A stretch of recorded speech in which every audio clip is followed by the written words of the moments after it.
afternoon and welcome to the Sunset Safari, the only place in the entire world that you can watch a 3-hour live safari every day, twice a day. My name is Jamie and I have Jandre on camera with me. Brent is out with Dave searching for all of the magical creatures of the African bush. And if this is your first time in joining us, we are coming to you live from Djuma, Arathusa and Cheetah Plains Game Reserve in the Sabi Sand in the Greater Kruger National Park area of South Africa. And not only are we live, but we are also interactive, which means you can send through your questions on #SafariLive on Twitter, or you can do that through email on questions@wildearth.tv. And let us go and head out on this bright and beautiful sunny winter's afternoon. I've forgotten what temperature it is, but it's nice and warm. Let's go with that.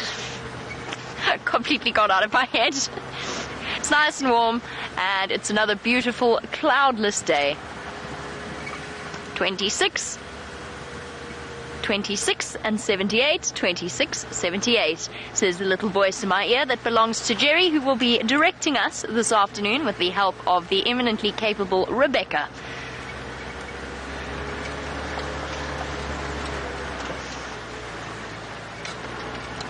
Everything is starting to... Oh, it's only fitting, you know, Jandre. It really is only fitting. You can see him there.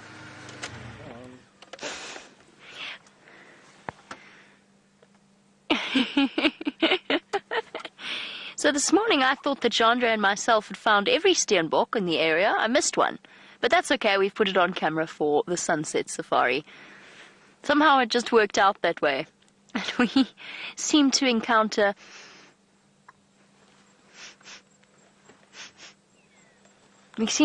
sorry, there's a funny smell coming from Wendy. It smells a bit like burning.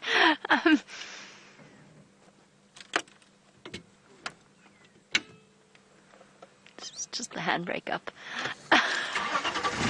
That would explain that. I was going to say that Jandre and myself found every single steenbok, but we didn't. We missed one. We just had a steenbok and warthog, actually, filled morning. No sign of the lovely Queen Karula. If you missed the sunrise safari this morning, her kill is gone from the tree in which she had placed it. We could see the mark where it had tumbled down out of the tree and onto the ground, and obviously it had been gobbled up by some hungry hyena. As to where Karula has disappeared to with her two lovely cubs, well, she didn't go east, west or south, so I'm assuming she's either somewhere very close to where we left her, or she's come north, which is where we're heading to at the moment. And thank you to Kevin Catfish's update about the elephants on the Djuma Dam camera. I'm also planning on paying them a visit, because going a 24-hour period without seeing an elephant is not how I want to spend my weekend. And we're going to go and look for some elephants to show you as well. And then there is, of course, the mystery as to where the Nkuhumas disappeared to. Nobody's seen hide nor hair of them, or indeed tracks this morning. They've got to be around somewhere. And then we will, of course, keep you updated as to what is happening with the elephant that died of natural causes on Buffelshoek. Find out whether or not any of the lions have gone across in that direction. And whenever you see me doing this and going backwards, it's because I've spotted some footprints in the sand, and I want to just double check exactly what they are. I don't know what I saw here, but something attracted my attention. I think it's just old hyena tracks from our clan making their way back towards the Manuletti. Yeah, definitely just old hyena tracks. I got very excited there for a moment, thought perhaps wild dogs had come wandering around.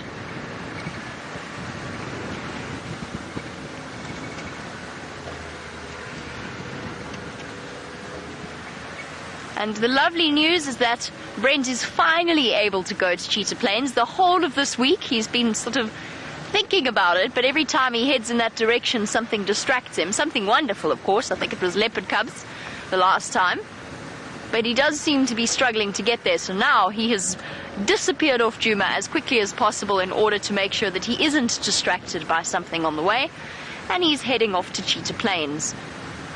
It certainly feels like a while since we've been across in that direction.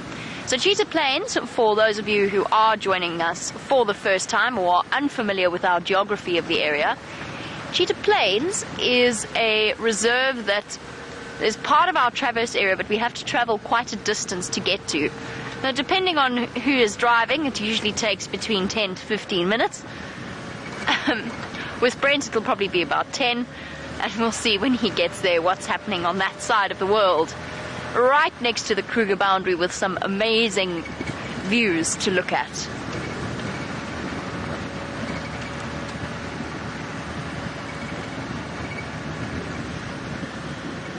One thing we have noticed over the last few days, for me it feels like since Brent went to Rwanda,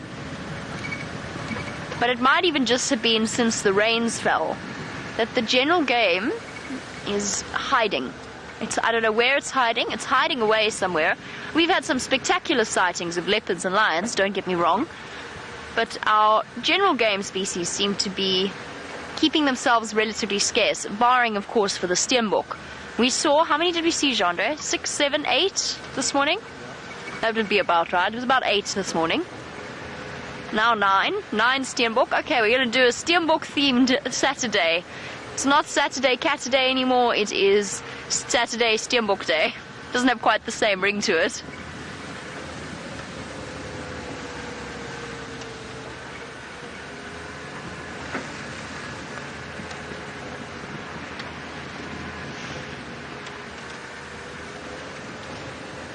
For the initial stages of our sunset safari, we have to avoid the front of the lodges because we go out a little bit earlier than they do, which means we don't really want to disturb the guests while they're having their afternoon tea just before they go out on game drive. I'm relatively certain this is a log, but I would never forgive myself if I drove past a lion.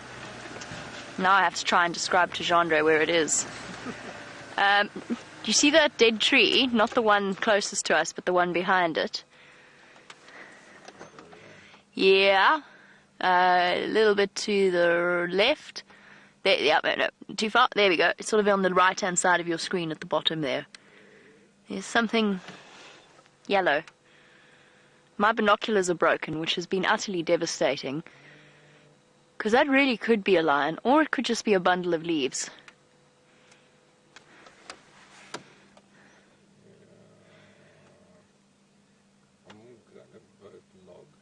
Okay, Jean-Andre's vote is on log. Final control has said it doesn't look like a lion, but they'll wait to see if it moves. I confess, looking at it on the tiny monitor, it doesn't look anything like a lion, but it's the right sort of colour. It's a good spot. Thank you, thank you. Yes, I am very good at spotting lion logs and other such things. Termite mound leopards. I'm going to go with no. No, hold on. I swear that just moved. Just for the record, why we are not going to identify a little bit closer is because I can't. This is at Tambuti Dam, which is outside of our traverse area. It might have just been the wind.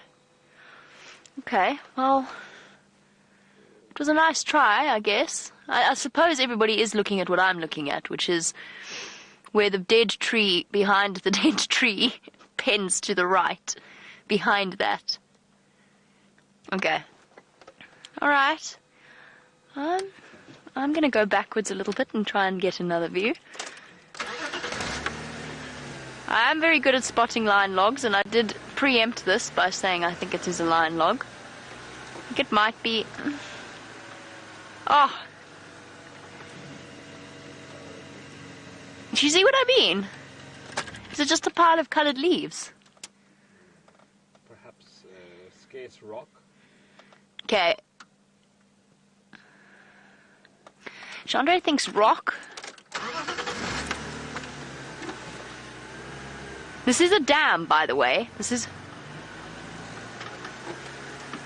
No, I think, you know, when you go at this angle, it doesn't look like a lion at all.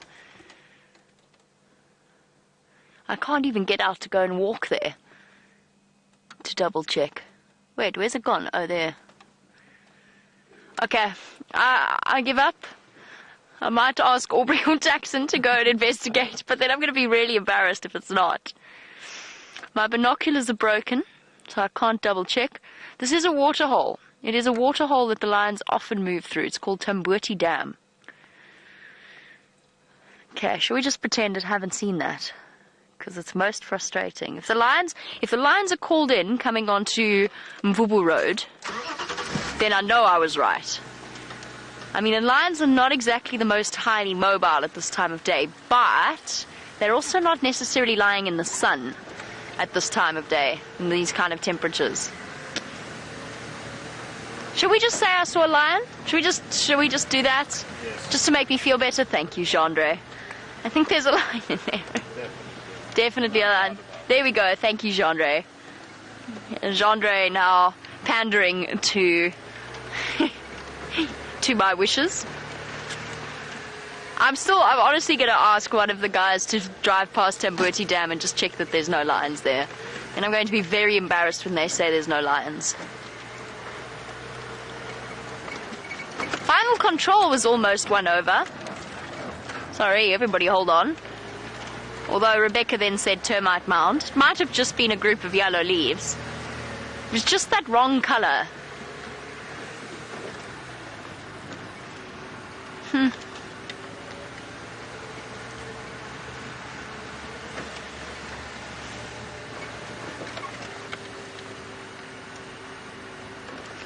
And welcome back, Dispatch. Again, it is lovely to have you on board. Dispatch, I think, is amongst some of our newest addicts to Safari Live. And Dispatch says that they send their apologies. And Dispatch, I'm sorry, I don't know whether you're a boy or a girl, so I'm kind of just using an indefinite pronoun here. But Dispatch has said that they are sorry that I saw another lion log. That's the word another that's worrying me so slightly. I'm going to go find you some real lions now. But Dispatch, you want to have some, or you have some burning questions. So you wanted to know what final control is, and you wanted to know what traverse area is. To start with final control is manned by several very, very capable ladies who, they watch the screens that the show is on. So obviously Brent has something on his vehicle, I have something on my vehicle. They choose when to switch and why, and what you might be looking at during the duration of the show. They are also responsible for feeding through your questions, so if something comes through wrong, it might not be my fault. Might be my fault. Might have misheard them, but it also might be their fault.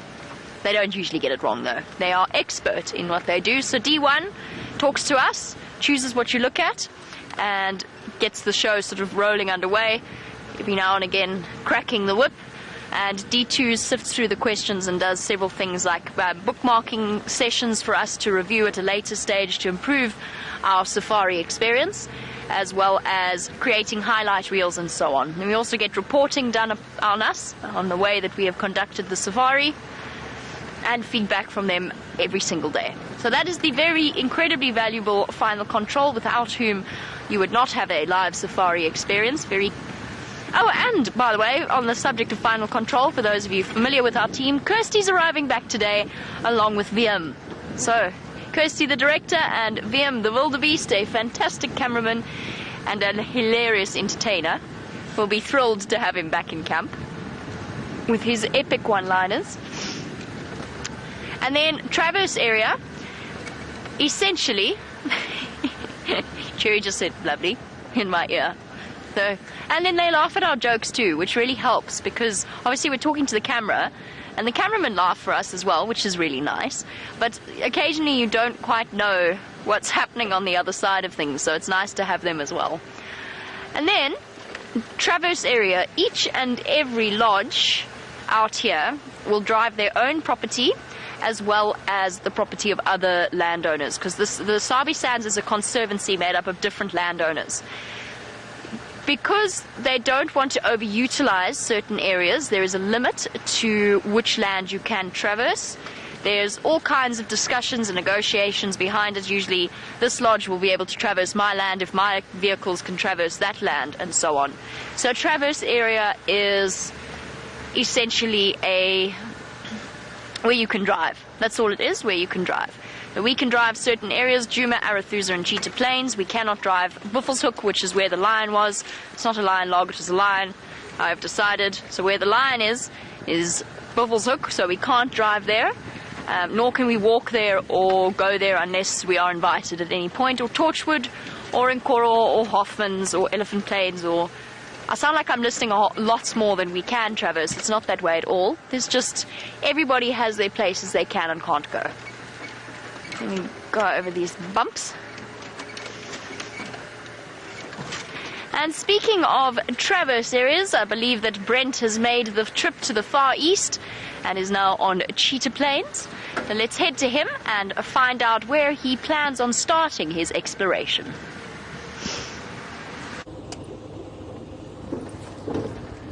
Welcome to the Sunset Safari. My name is Brent. I have Dangerous Dish on camera, and we are in the center of Cheetah Plains at the moment, making our way past 3 in a row pan. Okay, Dave, I'm going to give it to you. Okay, you see that? That. Zoom, zoom, zoom, zoom, zoom, zoom, zoom, all the way to the end of the zoom. Keep going, to the right. Is that a squirrel or is it a slender mongoose? See it there, Dave? No, it's not a pangolin, Dave, it's a slender mongoose. Okay, beautiful. I just wanted to give you guys a quick look because they're quite difficult and they run away and they're quite skittish. A small carnivore, and we're on a live safari. We were intending to look for some bigger carnivores, but I'll start with a small carnivore. Let's try and get a bit closer to him. Hopefully he doesn't skedaddle.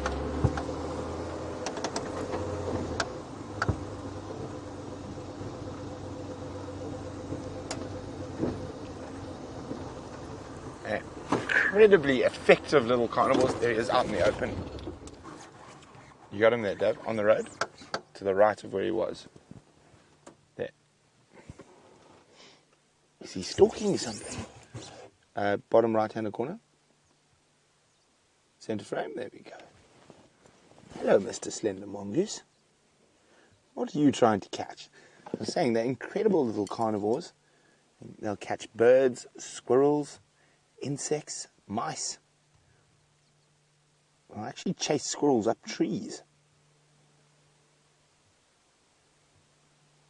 It almost looks like he's stalking something. One of their favorite foods is even francolin, can you believe it, which are much bigger than them. But their power to weight ratio is excellent. I can't see if he spotted something to eat.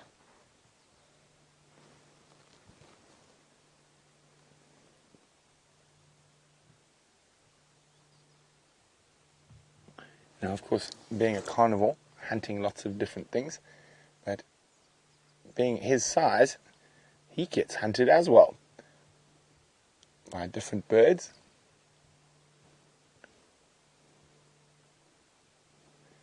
Your big predatory birds. Looking back, or maybe there's something in the hole he's interested in.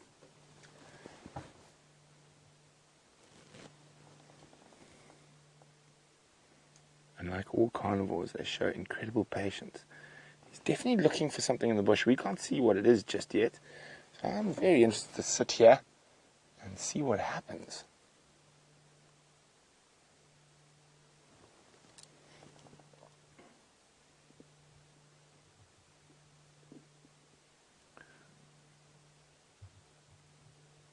Very slow, deliberate movements.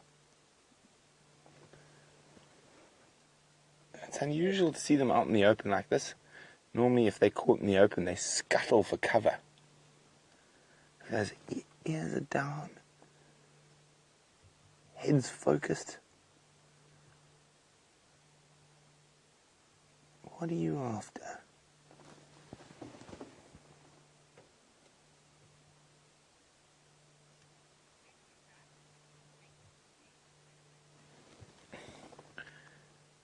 Oh, well, his head's up now. So Dave and I are probably going to hang around a little bit, see what he gets up to. But while we do that, you might notice there's some very large leavings behind him at the top of frame. Jamie has got the creature that delivered those leavings.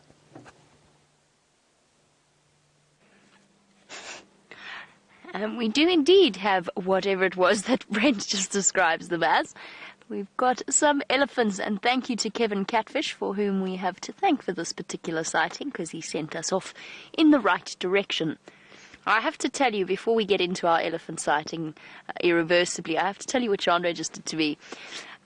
We saw the elephant, and then I stopped and pulled up alongside him, and then Chandra zoomed in on a log and started shouting, "It's a lion, it's a lion, look Jamie, it's a lion." I would never do that. Aha, sure. Chandra is now denying that. You can choose who you believe.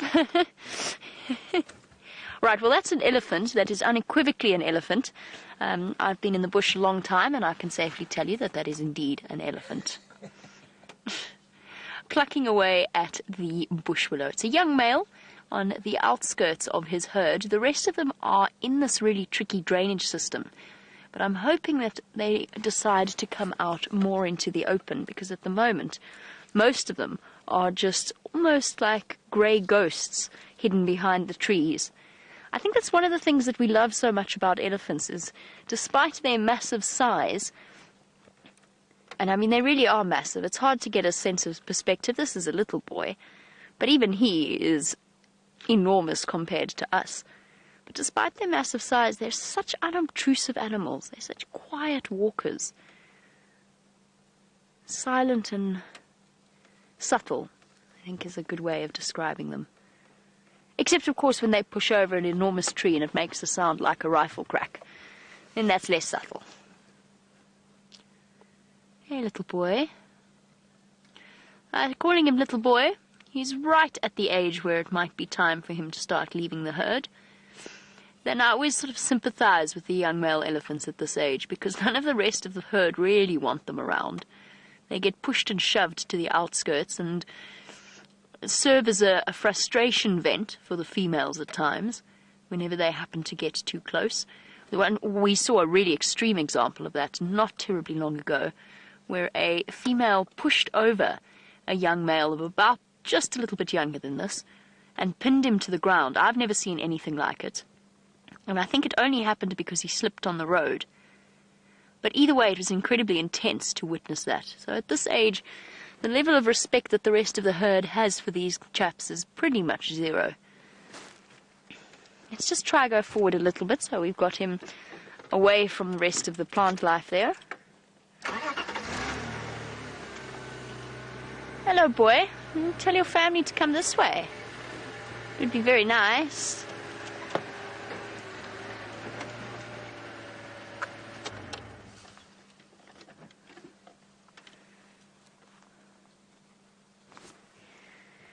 I don't think our bull is going to go off anywhere anytime soon, and I do think that these elephants are moving slowly towards the more open area of Gowrie Cut Line. Oh, we'll just spend a little bit of time being patient, which is quite often the way to find yourself in the best possible elephant sighting. Letting them choose to come to you is the ideal way of approaching it, because the choice is left up to them, and when they are left with the choice, you'll find that they will quite comfortably walk right up to the vehicle. They would never ever let you get that close if you were trying to approach them, but because they've made that choice and that decision, they are far more comfortable with it. It's one of the very first things that they teach you in guiding school, however you may do it. Always let the animal come to you, and never ever push into their personal space beyond what they are comfortable with. Those are the first signs that you start to look for. So for a young boy, his tusks are starting to thicken out nicely. You can see the grooves developing on the left one. I can't see his right tusk, so I can't tell whether he's left or right tusked. I think he's left tusked. And elephants usually have a slave and a master tusk. It's the equivalent, or their equivalent, of being left and right tusked or handed. No, big girl, moving at the back. Are you coming this way? Would you like to come this way? I would like you to come this way.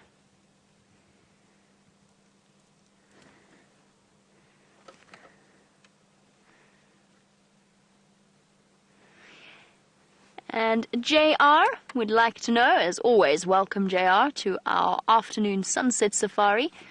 JR would like to know what factors determine the size of an elephant's home range.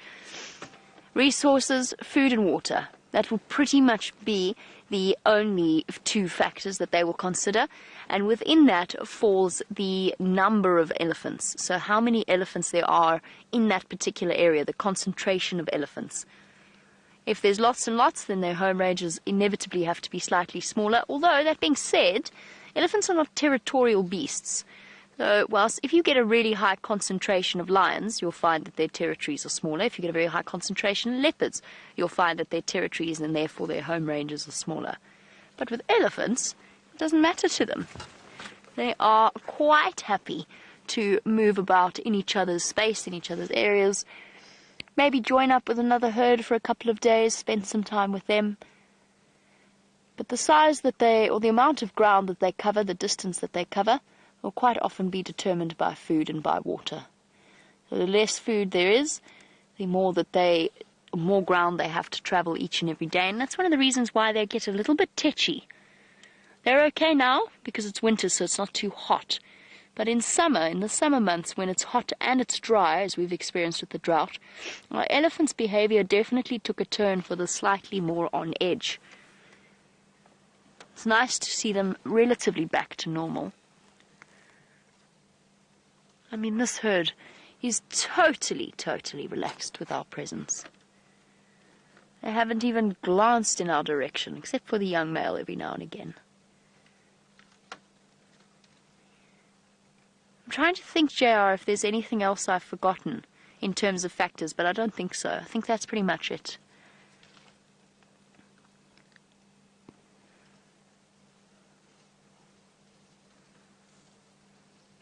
Good afternoon, Aaron, and welcome to the Sunset Safari. Aaron has a question about our mammal friends in front of us, and that is whether or not once their calves have had, when the calves are born, they have hair. They are very fuzzy, and Aaron would like to know if they shed that hair as they get older.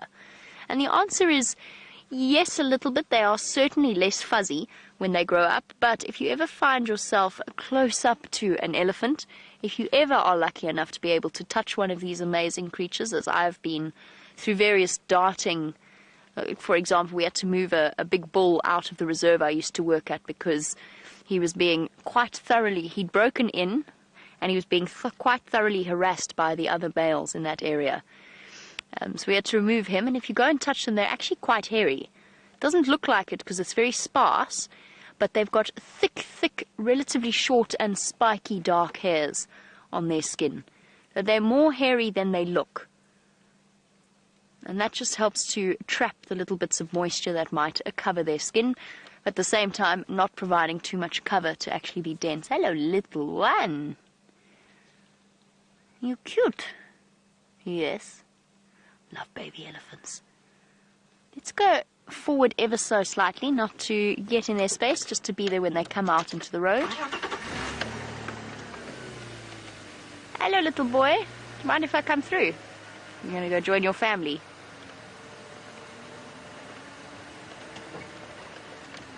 Ah, you want that tree.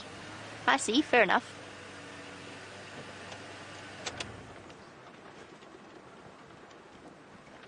Chandra is going to shout at me because there's going to be camera in my face. There we go. Would never shout. Never, Chandra. There we go. We've got them coming across the road.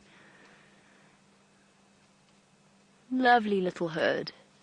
I thought initially it was our snared trunk elephant, but it's not.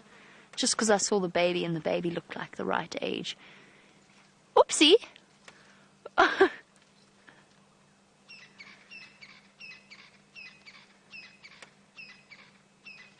Hello, little one. Wandering across to keep up with Mum and Big Sister. We're going to reposition and stick with these elephants for a little bit longer. However, can you believe it? Brent has still got that slender mongoose. Let's go and have a quick look.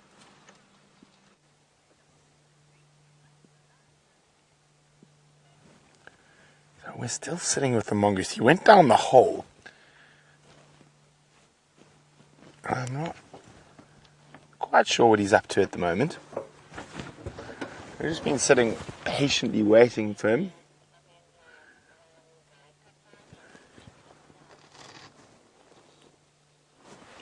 Maybe he's using it as a periscope spot, hoping an unsuspecting Franklin will come for a drink.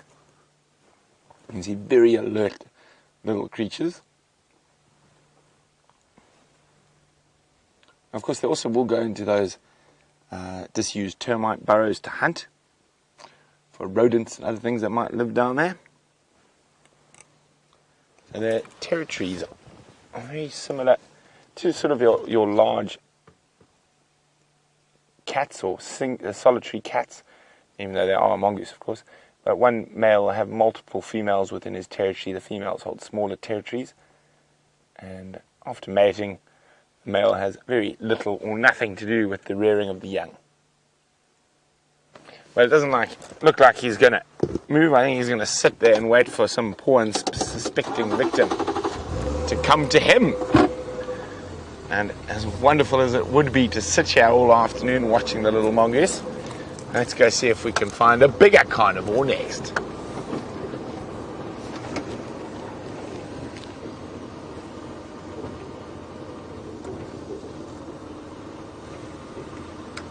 There's his little hidey hole.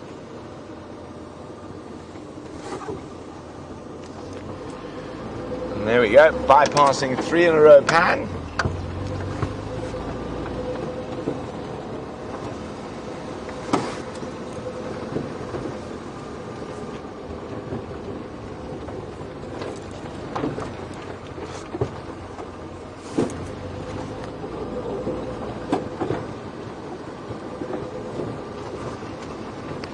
While we go in search of larger carnivores, Jamie's with the largest animal we get here out in the bush.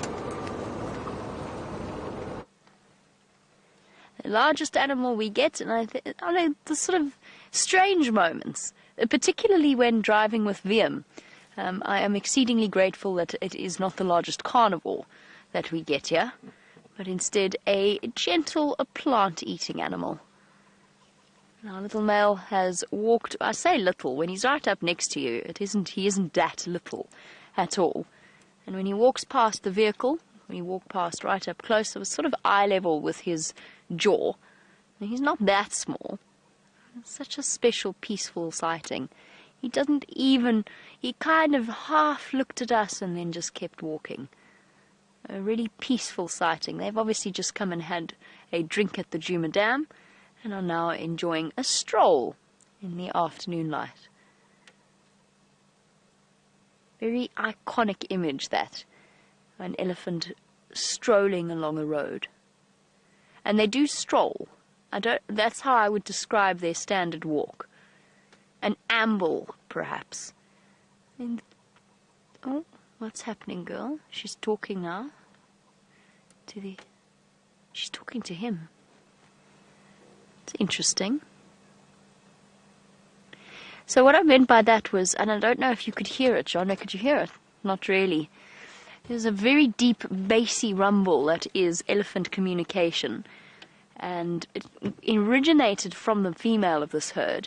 And she is the only female, from what I can tell. I mean, the only adult female. The rest of them are all young. She rumbled deep in her chest, and then he responded. I wonder if she wasn't saying, where are you going? Or what are you, where are you? Don't go too far. And he, I imagine in my head, which is probably not the case, in his teenage way, probably responded something along the lines of, oh, Mom, fine. You little one? You're terribly cute. You can already see from its behavior that it's a female. If it had been a male calf, there's a very good chance that it would have come scuttling out to greet us, being very brave until it realized how far Mom was, and then racing back again.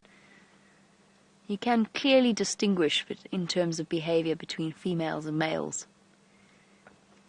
And watch it trailing after its big sister now.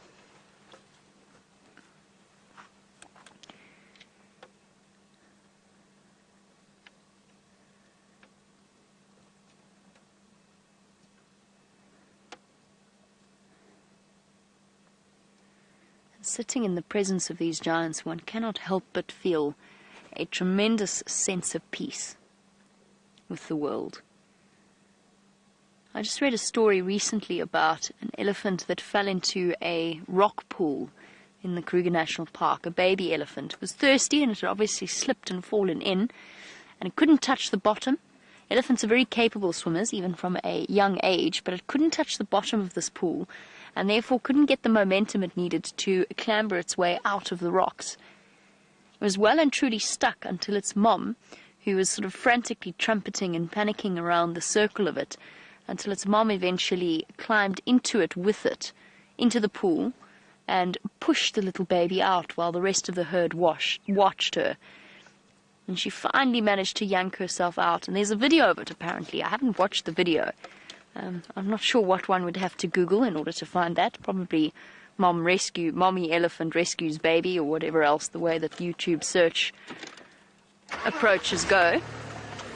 But it's definitely something I'm going to have a look at when I get home tonight, because it sounded like a truly magical experience and a lovely insight into, first of all, the herd dynamics, and second of all, into just how important or how powerful the bond is between a mother and a calf elephant. So now, this little one, I would guess at about a year old, has been eating solids for the last 6 or so months, but at the same time has only got little baby teeth, little baby molars, and will still be suckling from mom as well to supplement her diet. Right now it's a sort of a half and half thing, which is generally why baby elephants have more time for playing. First of all, because they're little and they've got more energy, and second of all, because they are getting the additional nutrients from mom's milk.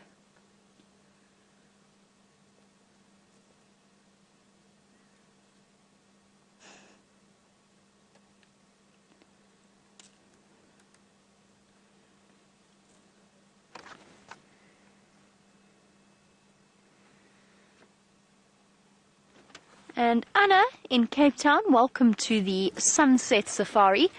Anna is wondering about the tail hair of an elephant and wants to know if that continues to grow as they get older. Do they ever shed any of it or lose any of it?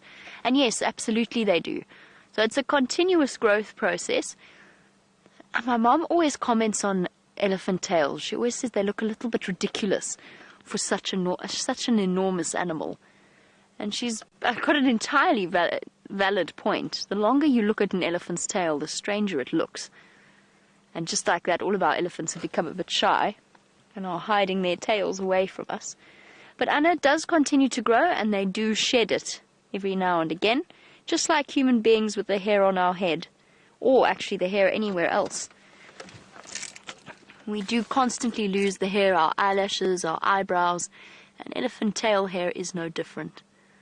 Oh, that's quite the mouthful, little one. That actually doesn't look too appetizing. It does not look like you're enjoying it at all. And of course, as a baby, hasn't really got, yuck, not nice. Hasn't really got the coordination of the trunk down. And the whole feeding process, like a toddler that insists on feeding itself with a knife and fork or a spoon, the whole feeding process is a little bit lengthier and a little bit messier as a result.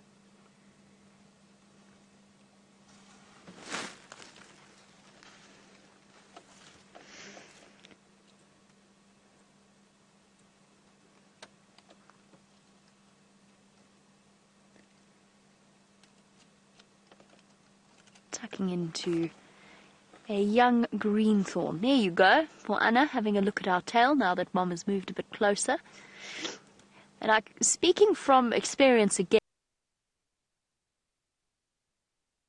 again, that tail hair is really, really awesome to feel. It's thick, it's almost like wire that they grow. And it's malleable and very, very stiff. Just be careful though, next time you come to South Africa, about buying things like elephant hair bracelets. Just remember that elephant hair has got to come from somewhere, and there will always be a question as to where that was obtained and how it was obtained from the elephant. A lot of it in certain areas will come from elephants in sanctuary, just shedding the hair. Just think about the number of elephant bracelets that you see in tourist shops around South Africa, and then ask yourself the question as to just how many elephants there are in sanctuaries and if they could provide that amount of hair for those bracelets. Just a little point about the ethics of shopping, or especially curio shopping in Africa.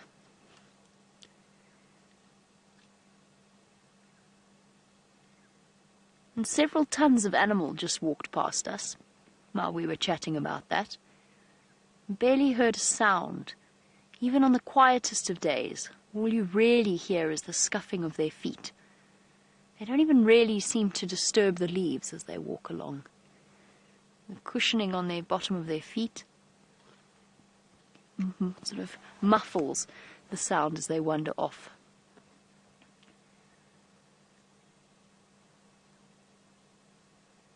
Little one tailing behind Mom. I'm just wondering when it's going to occur to the little female that she's been left behind.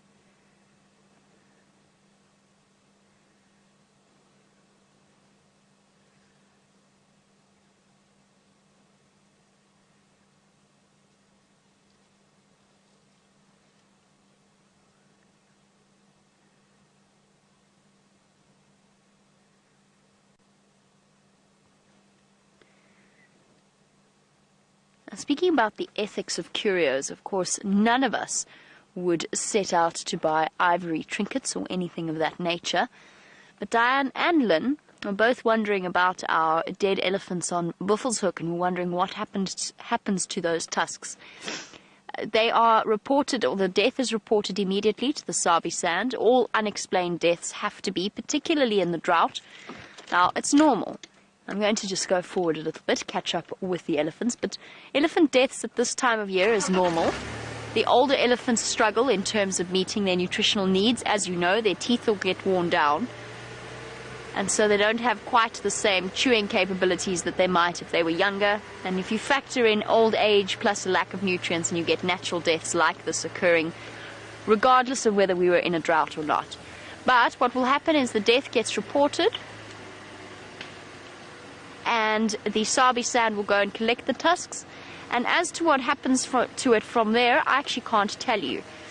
I don't know where they put it. I know that it will go into a safe house of sorts, or into a bank vault, where it will be kept and not sold or utilized in any way. Oh, it's quite a nice little combination of sizes we've got there. Just for aging elephants, actually. If I had to guess, I'd say 1 year old. Well, the youngest one, obviously. And then I would guess at around 3.5. Maybe, no, I'd say about 3 for the middle one. And then the older female I haven't had a proper look at to age. But never fear, those tusks are taken away from where they can be utilized to feed the black market ivory trade. They're put somewhere for safekeeping. I don't know where they put it, and I wouldn't tell you even if I did. Not of course for Diane and Lynn, but for anybody else that might want to have access to that information. But never fear, they will put it somewhere safe, as they do with rhino horn. And even that piece of what Brent thought was ivory turned out to be petrified leadwood on closer examination, but what he thought he found a piece of ivory on Cheetah Plains, and he was about to take that through to the Sabi Sand management to give it to them to keep safe. And like most of the other countries, South Africa is governed by CITES, which controls the trade of such things. And it's an international treaty, which means, you know, as treaties can be ignored by the various countries, but they usually aren't, just in terms of the political backlash. So ivory is not traded in any way for profit. Our boy is leading the way, wandering off towards the drainage line. An interesting point, we're getting very, very close to where that lion den site is hidden, or at least was hidden. Herbert found it yesterday morning on the sunrise safari, just off this road in this drainage line. And he's showed us roughly where it is. However, we are not able to... First of all, it's not in a good spot for getting a vehicle in. we're going to do tremendous damage to the area, which we try not to do. There's lots of tambuertes there. It's a sensitive, environmentally sensitive area, so we're not going to create a road in there. And also, it's a very, very tricky spot. We'd have to push over lots of trees, and it's just not, for us, it's not worth it in terms of, as much as we'd love to show you those little lion cubs, I'm sure none of you would mind waiting a little bit longer for them to pop out, rather than doing damage that will take 10 years to repair itself. I'm going to stick with my Ellies until I can't any longer, until they disappear into the drainage line. Let's go across to Brent and find out how a cheetah plains is treating him.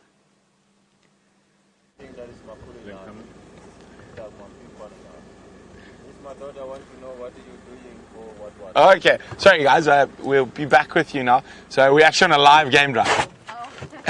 So yeah, so there's everyone's at home behind the camera. That antenna sends. I don't know how that job works. I just drive around. So it's called Safari Live. It's on the Nat Geo Wild websites, WildSafariLive.com, and then we do a couple of TV shows live to the channel in the States a year. So Very cool. yeah.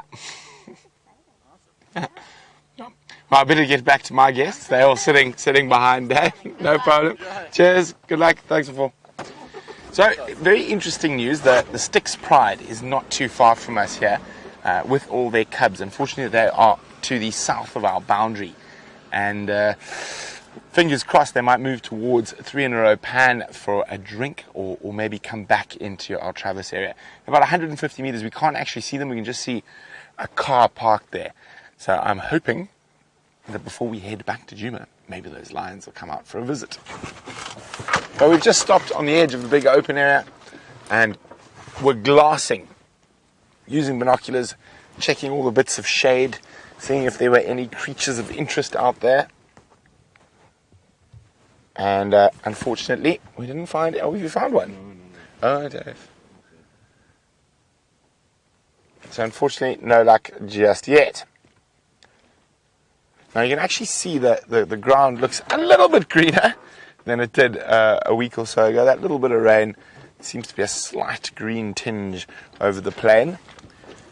But why don't we go keep checking the rest of Cheetah Plains and keep our fingers crossed that the Styx Pride's going to be back shortly.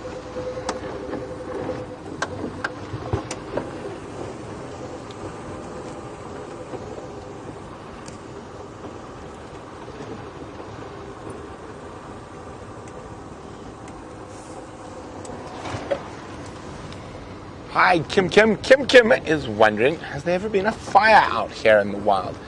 Yes, regularly. And sometimes the fires are on purpose. People put them in. They're called controlled burns. This year, I don't think we're in much risk of a fire.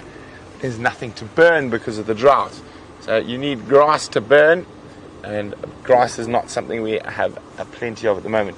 But here you can see what I was talking about. How there is just the slightest little green flash coming up after that little bit of rain we had. You can see some fresh shoots coming through on the grass.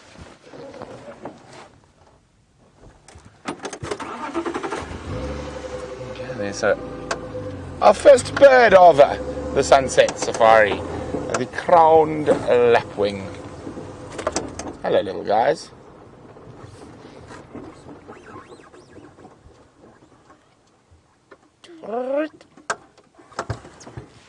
Quite pretty little ones. Oh, noisy.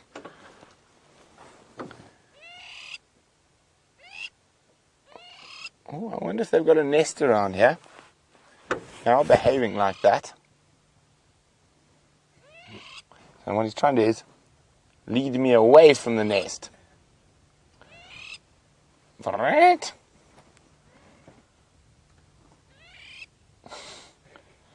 They are quite funny.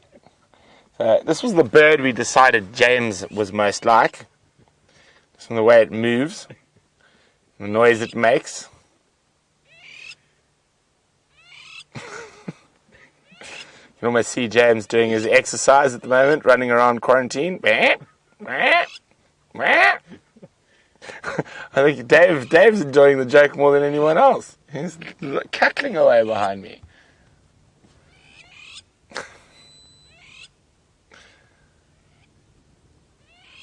They're ground nesting birds. Their nest is a little depression in the sand, and their eggs are incredibly camouflaged. Speckled eggs, but speckled in all the colors of the ground. They look like little pebbles almost. Well, let's leave the lapwings. Bye, James. I'll see you tomorrow.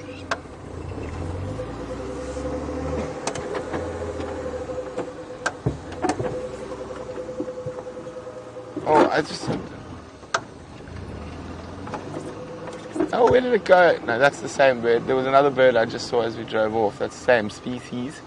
Oh, it's gone. It took off. So while we take off towards Cheetah Plains Pan, let's go back to Jamie and those wonderful Ellies.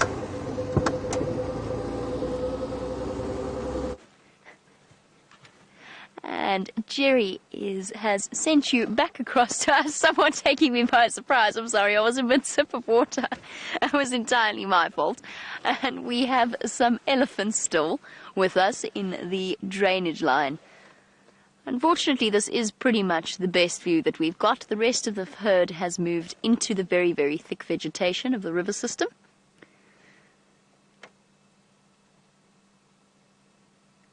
And we've just been enjoying the peace of this afternoon's sighting.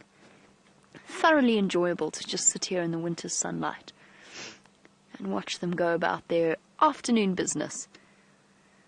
I think, however, unless they decide to pop back out onto the road once again, I think it's time for us to leave them and go off in search of different things, perhaps a separate herd of elephants wandering about Buffelshoek Dam. I'm still waiting to hear, by the way, because one of the vehicles has gone on to Buffelshoek. I'm still waiting to hear whether or not they find lions at Tambuti Dam. I'm really hoping that they do, but I've been too embarrassed to call in case it's a rock. If I'd seen them in person, it would be one thing, but to call it in on the Game Drive channel might be a bit more tricky.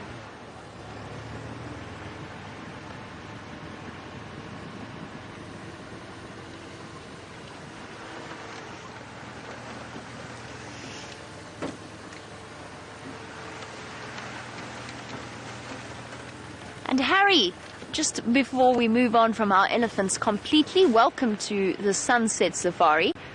And I'm actually going to go quite slowly as we drive along here, just in case these lionesses have come back and are just resting off in the thick vegetation here. Who knows, we might spot another lion log. But just before we leave the topic of our elephants, Harry would like to know, because he's heard that, or we have said that elephants pick up the low rumbles in their feet, and would like to know if their feet are very, very sensitive. Well, Harry, it is absolutely true. Yes, they have special nerve receptors on the bottom of their feet for those vibrations. However, the rumblings that we heard, they would have heard like we heard them with their ears. So it's only really for those really deep, low-frequency calls, the calls that we can't even hear, that they will be using their feet to receive those calls for. So they will have very, very sensitive feet. It doesn't mean that their feet are sensitive to pain or anything else like that, because obviously they can't be if they're wandering around, stepping on thorns and whatever else it is that they happen to find.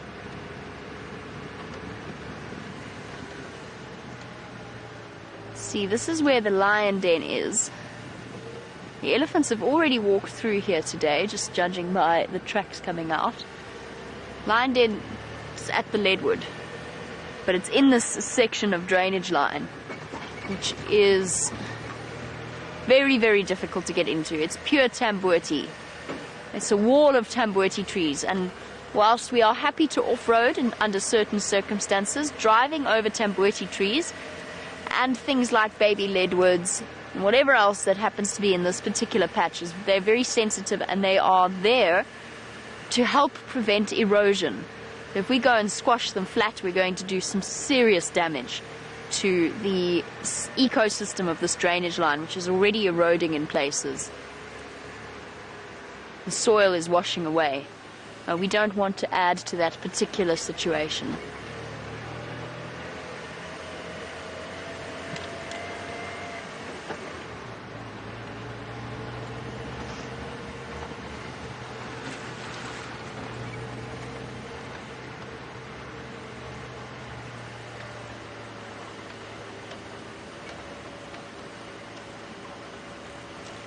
So there is the leadwood that Herbert has been using as a marker. What we often do when working with a tracker, Herbert, by the way, is our tracker. What we often do, or what he will often do, is he will say to us 50 meters south of the big jackalberry on Gowrie Cut Line, or in this case, just opposite the big leadwood on Gowrie Cut Line. Instead of having signposts that say things, we have markers that are things like big trees. Big old trees that everybody knows are there. You get very familiar with an area. Ooh. It's okay, Wendy. So it's basically the equivalent of saying turn left at the petrol station, or gas station, I suppose, would be a better translation. But out here in the African bush, it's turn right at the leadwood, or go east from the leadwood, and you'll find a lion in there somewhere. And a real lion. 3 real lions. 3 tiny little lions, not lion logs.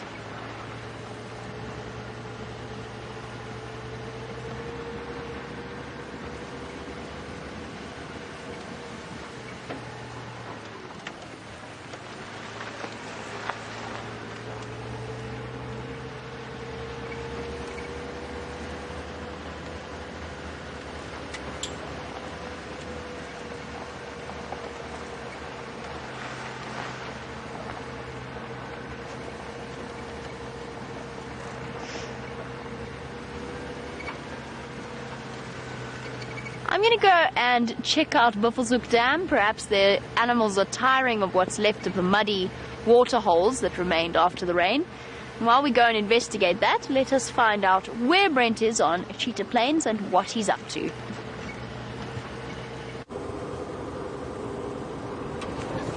We're right on the eastern side of Cheetah Plains, and just having a good look over this open area. I'm also going to go down towards where Dave is showing now my favorite part of Cheetah Plains, and the area around Buff Pan.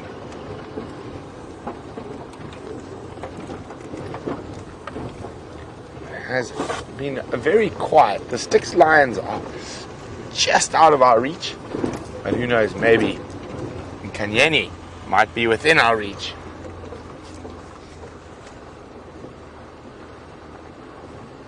I haven't even seen old Gnormus Gnorman today. Those of you not sure who Gnormus Gnorman is, Gnormus Gnorman is a gnu. He's a gnu that resides on Cheetah Plains normally. But with this water, he might not be where he normally is. And then old Gnormus has got a rival who lives in this area, and his name is Normal Norman.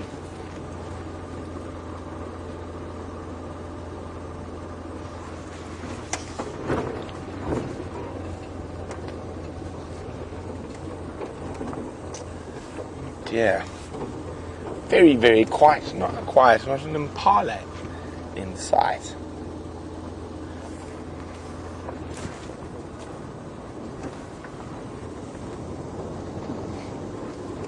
Ha!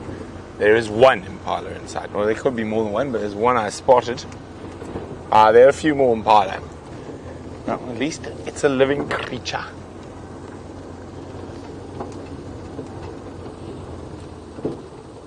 And a kudu.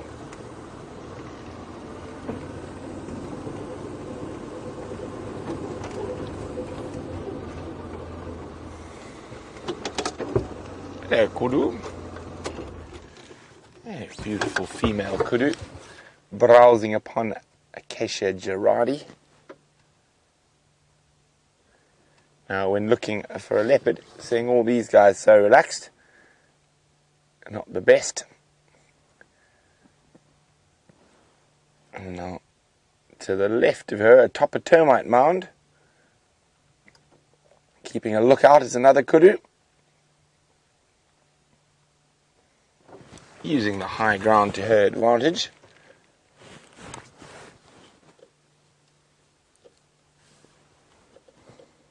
And a second kudu.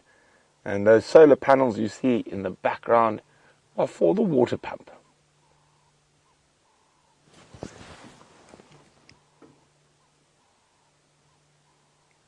Oh, there we go. That was off its speed for no particular reason. just for the joy of it.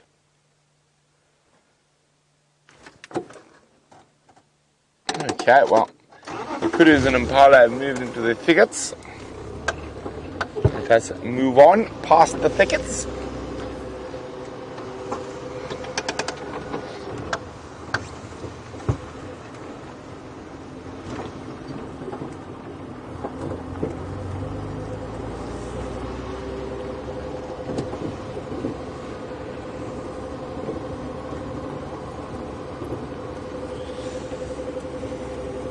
Hi, Michael. Michael would like to know, when was the last time we saw a cheetah in Cheetah Plains? Michael, I don't know, I'm afraid. I really don't. I haven't seen one in it seems to be an age.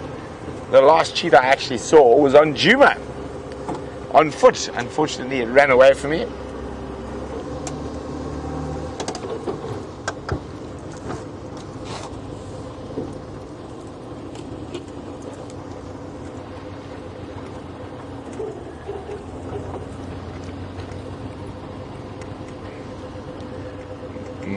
Mike, so I'm just going to be on the game drive for a quick second.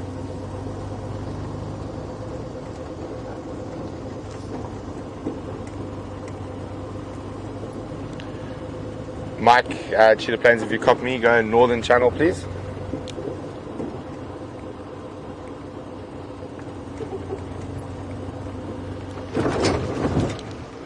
Mike, confirm you on the east you were talking about the Styx Pride?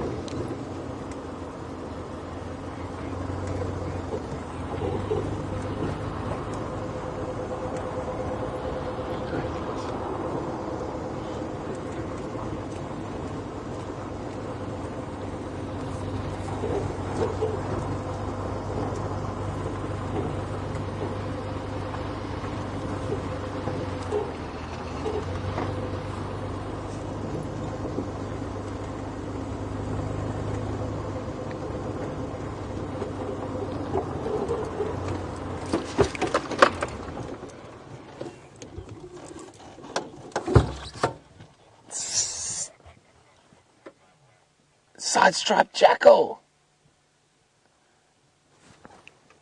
Sorry, guys. Copy, Mike. I went past there. I could see the Mala vehicle was still inside Mala. If you're interested, there are side-striped jackal on Kalkor.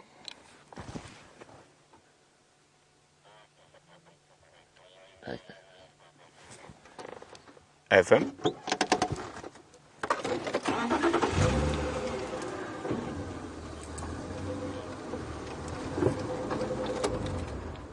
Look at that. So awesome. Copy, thanks. They are such cool little creatures. Oh, sorry guys, everyone seems to want to talk to me now. Standing by.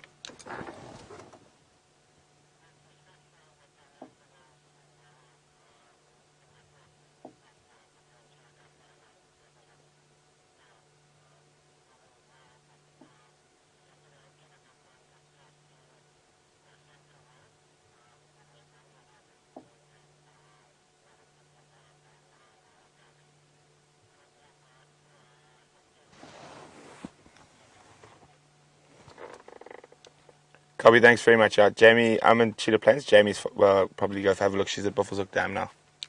Sorry about that, guys. Everyone seemed to want to talk to me at the same time. There we go, side-striped jackal. Now, out of the two jackal species, this is the more omnivorous. Look at that. So they eat lots of different fruits, insects, as well as rodents, and they will very, very seldom will they scavenge off a carcass, but they sometimes do.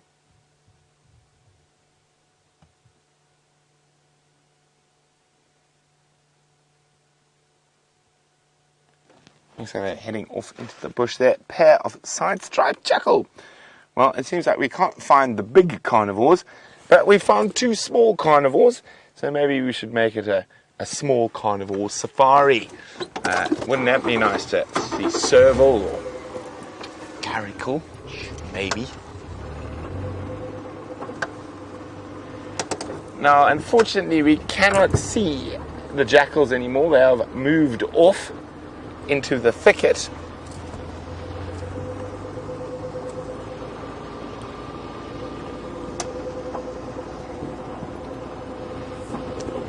So we're going to go keep checking around this northern section of...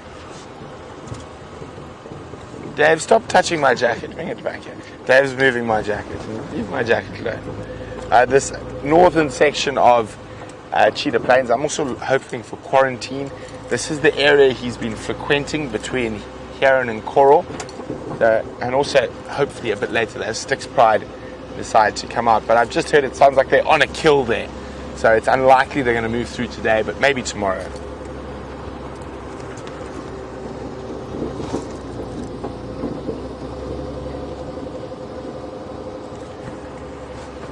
Well, we continue to check the northern edge of Cheetah Plains. Jamie has arrived at the Buffalo's Hook waterhole. We have indeed arrived at the Buffalo's Hook waterhole, finding it's occupied by its usual resident, the hippopotamus that is very often here, and his friend, the terrapin, that is also very often on top of him, using him as a nice little support base to sit and sun itself whenever the water gets that little bit too cold.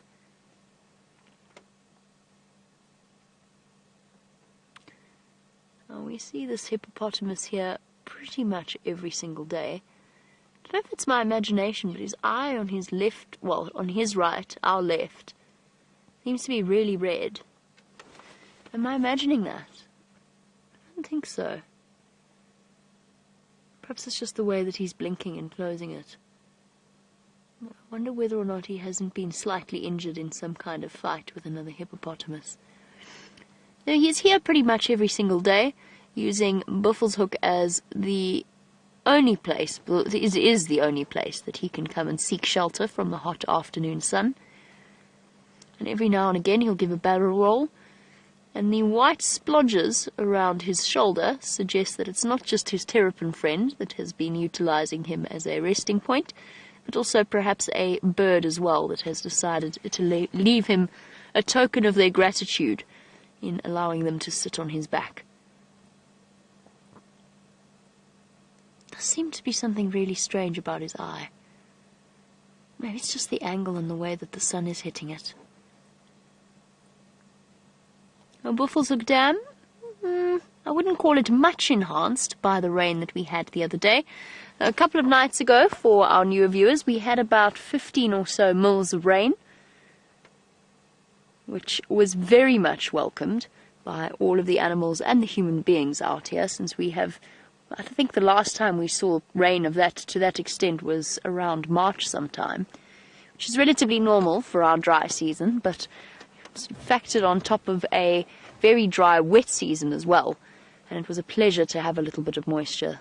That being said, Buffalo's Hook Dam isn't really looking all that full. It's starting to turn muddy once again, and I wonder whether we'll see any remaining fishes that might have survived the last time that this dam dried out. Perhaps some of the catfish under the mud, perhaps we'll see them once again as this dam starts to dry out. I've just been checking really carefully in the shade. I've just had a report come through from one of the landowners that they found a kill after the sunrise safari that was finished just off a central road along with some lion tracks, which is very, very exciting, and I was hoping perhaps the lions might decide to come and pay a visit to Buffalo's Hook Dam to have a quick drink. But if not, we're going to go and investigate wherever that kill site was and see if we can't work out where the lions have gone from there. That would definitely explain where the lions have been, if they've been hiding on a kill on the eastern boundary of Djuma. I think that might be something nice for us to go and investigate. So we shall.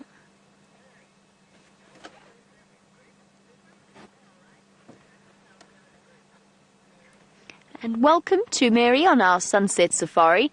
Mary has said, well, don't hippos live in groups? This must surely be a male, and the females live in the groups. Mary, kind of. So hippos are really quite comfortable with being gregarious in a pod. You'll even find there's a couple of large bulls in a collection of hippos. But when the water levels start to drop and space gets more limited, the bulls in particular, you are right, by the way, it is a male, the bulls in particular start to come into conflict with each other. But Mary, the reason this hippo is alone more than anything else, apart from the fact that hippos are not getting on with each other because they don't want to share what little water is left, is because all of these water holes are artificial.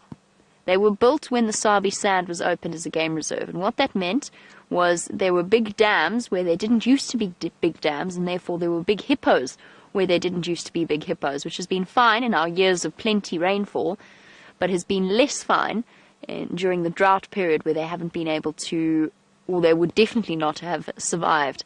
And what the Sabi Sand did was actually capture most of the hippopotamus in this area. Put them through passive capture, so no active capture, passive capture by putting up nets and bales of lucerne. They then transported them to a part of the country that has had far more rain and therefore has far more water for them to be at home in. It's because there's so little water and because most of the hippo have been removed that we're only seeing one alone in the dam. It is quite common, you are right, the females will be more gregarious and it'll be more likely to see a male on his own. But to be completely honest with you, the hippo dynamics of this area have been completely topsy-turvy since I arrived here. I don't know what they were like before, I can only imagine. But when I arrived here just over a year ago, this dam had far more water than it does now. It's slow, or the slow impact of this drought has been relatively terrifying to see, especially on the animals like this hippo. And unfortunately for him, that's it now. As far as I know, they're not going to remove any more hippos. That will be it for the foreseeable future, and these chaps will just have to eke out a living, or eke out a way of surviving in whatever water they can find. There are still pumped dams, though, for them to seek refuge in. For example, Red Dam is on Arathusa, is looking amazing. It's got lots and lots of water, the perfect hiding hole for a hippopotamus to sleep in and to shelter himself from the sun.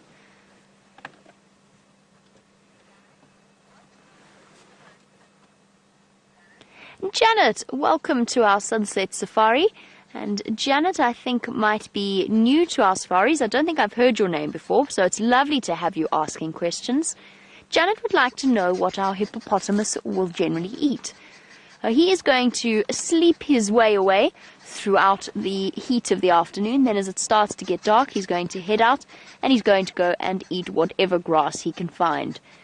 So hippos are pure bulk grazers. They eat grass, which does explain why they're active far more than they might be during the winter months, because they actually have to try and sustain 2.5 tons of bulk on whatever grass they can find. And I have to tell you, there's hardly any grass. There is barely anything left. If I look across now to the northern side of the dam, I actually barely see a blade of grass. So how on earth these animals are managing to survive? They're having to cover enormous distances at night to go and find grass to eat. And I imagine they're doing a little bit of browsing as well to supplement, because the trees are the only things with any nutrients left. And we've still got a little way to go. And by a little way, I mean at least 2 months before the grass starts to grow back, and it's probably going to be even longer. They're going to have to, as I said, cover enormous distances. We're going to move away from the sad state of affairs with the animals and this drought, and we're going to go and see what those lions have been up to. They have been dancing merry circles around us over the last 3 days. Let's go and see if we can't find them now. And while we do that, I believe that Brent has been hearing reports of different things on Cheetah Plains, but you don't have to take my word for it. You can go and hear it from him.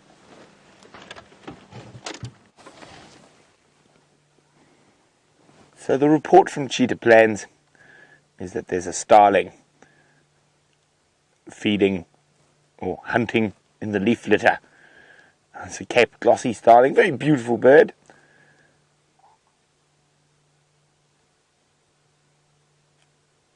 I wonder if there's some termites under there that he's found.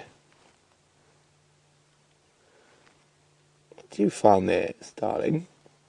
It's such a striking bird with that orange eye and that iridescent colour.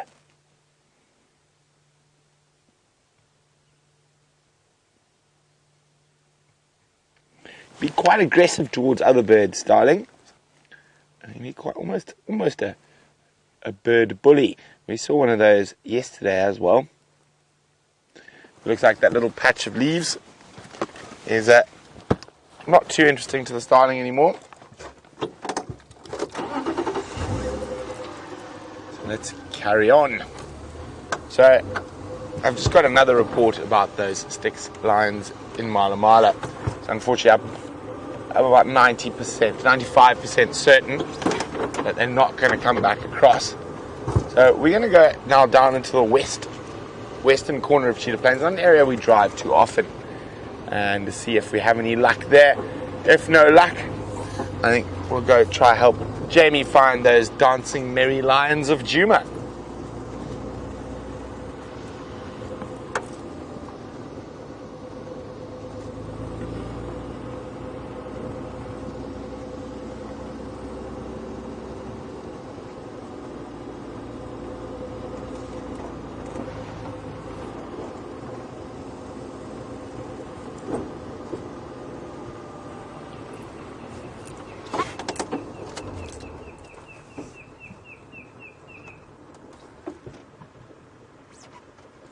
You hear that calling?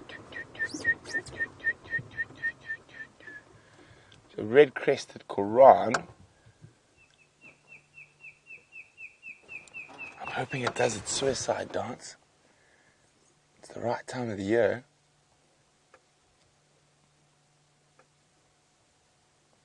Okay, sometimes when you start up it sets them off.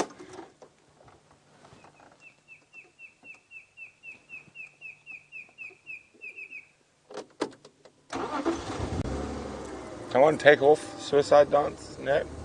Well, we're going to see if we can try spot it now. Sounds like it's around that big termite mound in the distance there.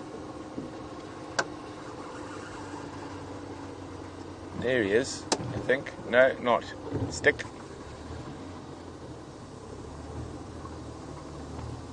They can be quite tricky to spot.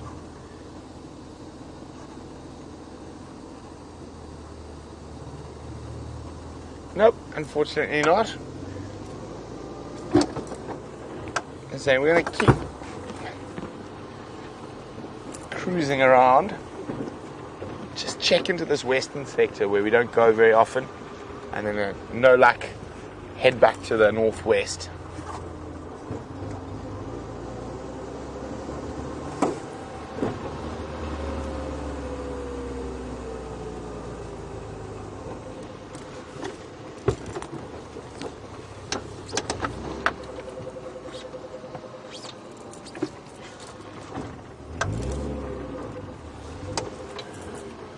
We can find that red-crested Koran on this road. It's maybe here.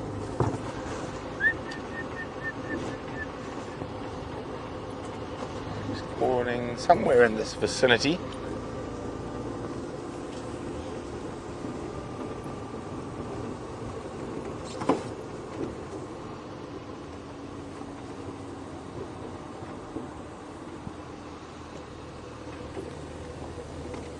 No, he's a bit further into the block. Well, let's continue on towards the southern boundary of Cheetah Plains, and then we're going to head west.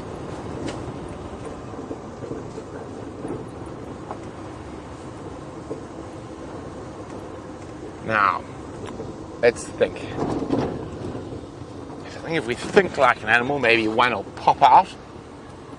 While Dave and I try think like a leopard, let's keep you guys busy with a little quiz.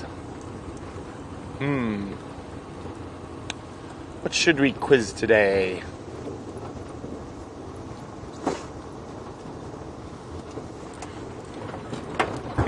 Oops. Ha! I've got one.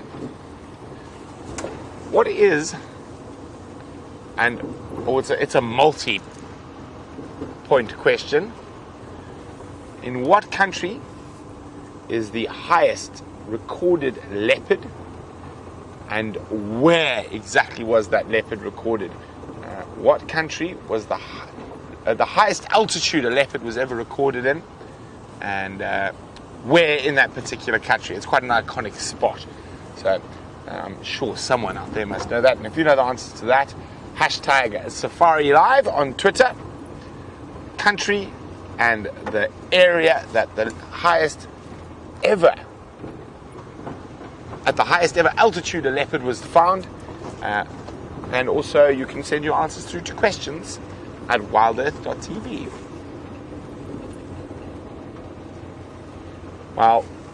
While we fly to the west, Jamie's got a big bird who's doing some flying of its own.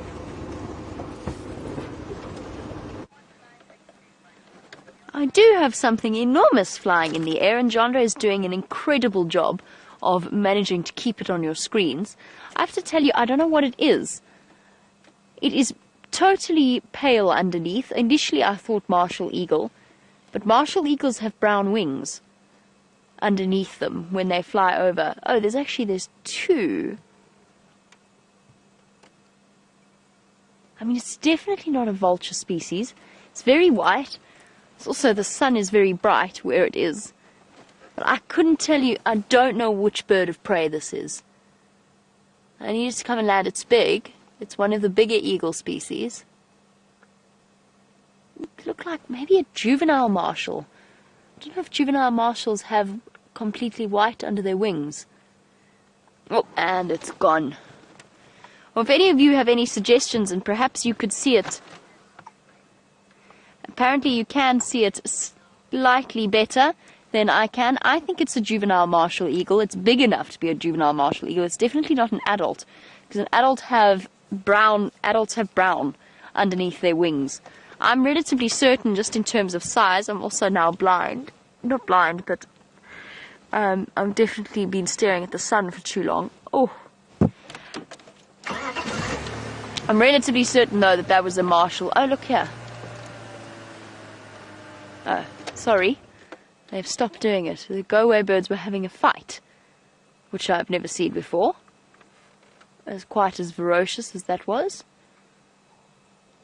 And they're still fighting. But I think that we have a winner. It's a pity we don't have Rusty's camera. Right, let's go for now. I do want to get to where this kill is, because I'm sure that if it is around here, then these lions must be too. Now, it wasn't here this morning, or if it was very well hidden.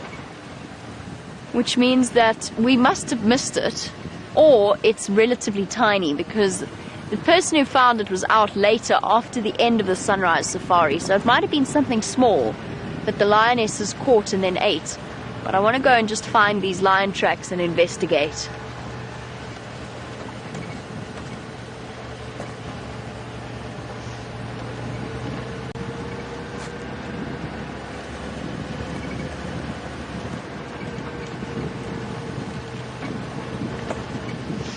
The more I think about it, the more certain I am that was a juvenile martial eagle. I'm almost positive. Which is really nice, because we haven't been seeing all that many of them. It's the largest eagle species that you could see out here. And they are really, when we say they're enormous, they are enormous. And over 6 foot wingspan, more than 6 feet. I think it's actually closer to 7 feet. And they are capable of tackling small antelope. They've been known to catch baby impala and steenbok. There was even a recorded case where one caught and broke the back of an adult impala. Couldn't carry it away and couldn't really feed on it,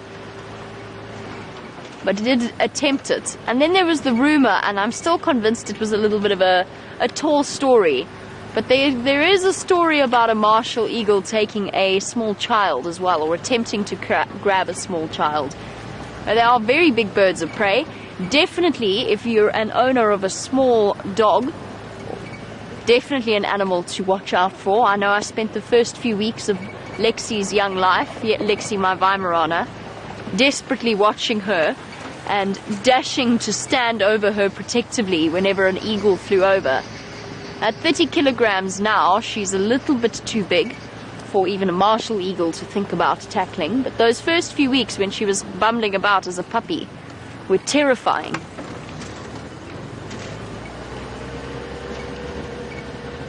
The first animal she ever saw out here was an elephant.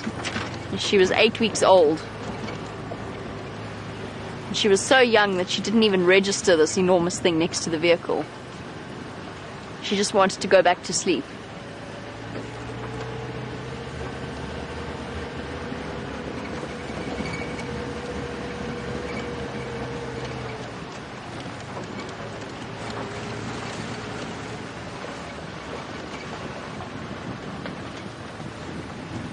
Shannon, is absolutely not a dumb question. Shannon is watching in Ohio and has asked what I think is a very salient question, which is, why do most of the animals out here have brown or dark colored eyes? It's because most of the animals out here are daytime or diurnal animals that we get to see. Look at the eyes of a leopard or a lion or a hyena. They might still be brown, but they're more with a yellowish tinge. They're much lighter than the eyes of something like an elephant or a hippopotamus. Well, not a hippopotamus, that's a bad example. An elephant or a buffalo or any of the antelope species. And it's just because it reduces glare. So people with pale eyes can attest to the fact that you often have to squint into the sun on a bright day, whereas people with slightly darker eyes have an easier time of it, because dark absorbs light and white reflects it. This is one of their favorite patches.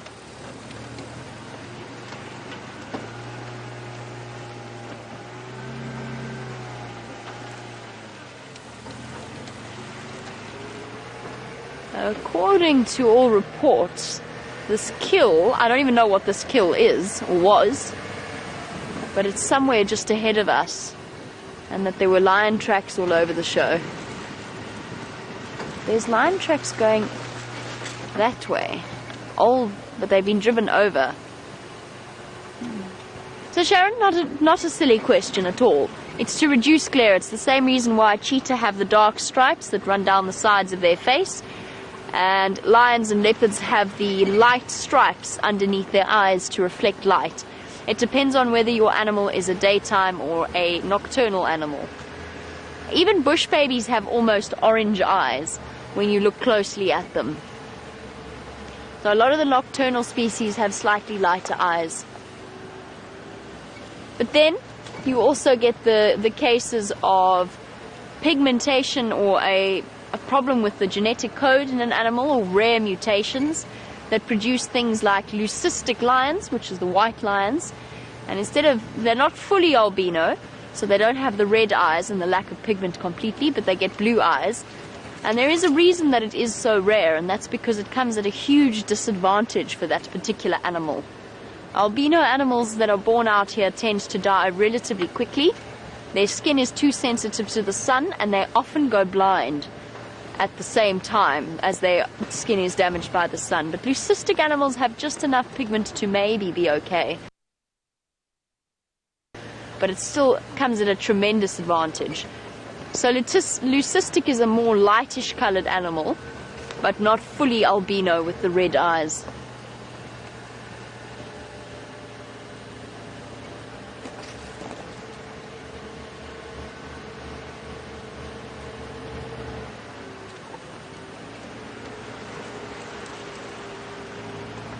Okay, right.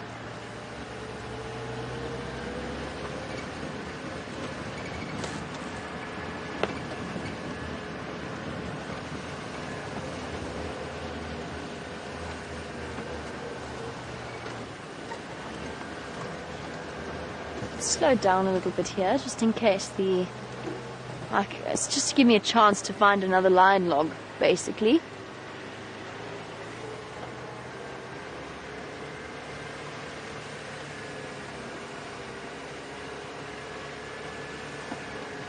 They might have moved off ever so slightly from the kill because they've got cubs with them.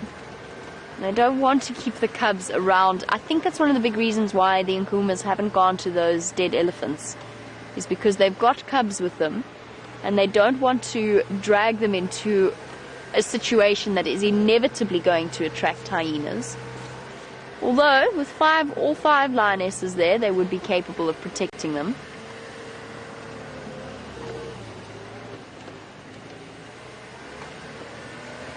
Okay, so in theory, the kill was somewhere here, I believe.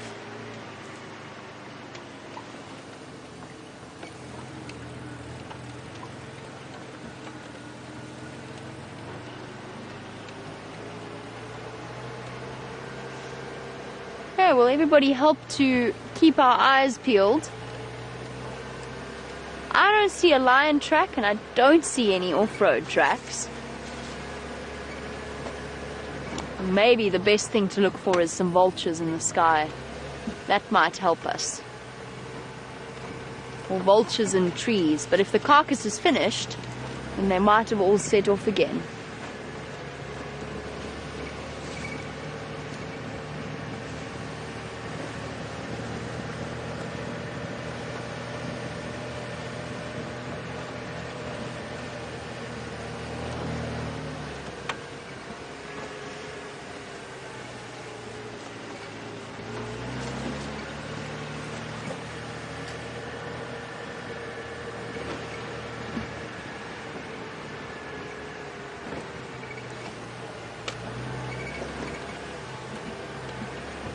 And hello to Jilly in New York, and thank you so much for sending through your question about which animals are the most intelligent or the best problem solvers.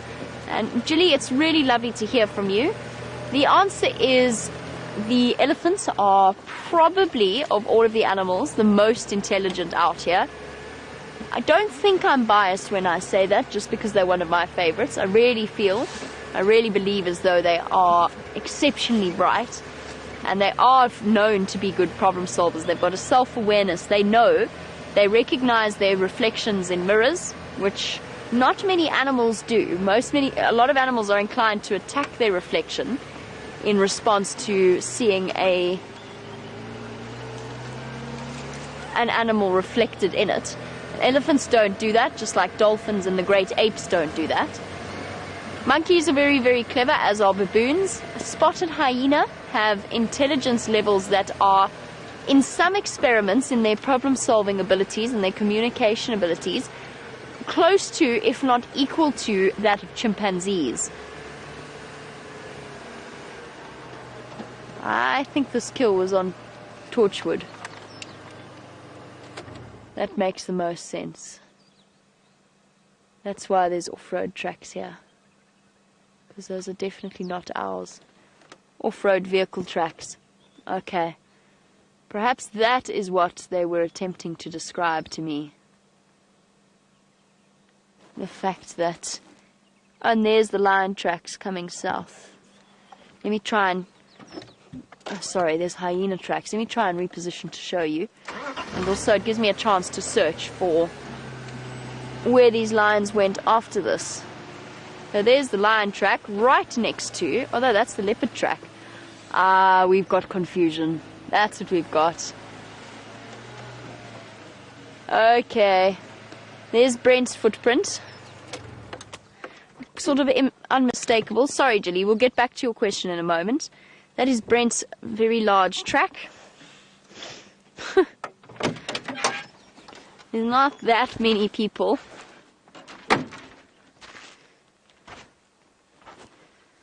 Quite a lot bigger. And here's the track that we were looking at. Okay. And here's the track with its toes. This is not a lion. It's a leopard. It's the male leopard that Brent was tracking this morning. Oh, perhaps I'm incorrect. Perhaps I'm making assumptions. I can see where Brent has marked the last tracks.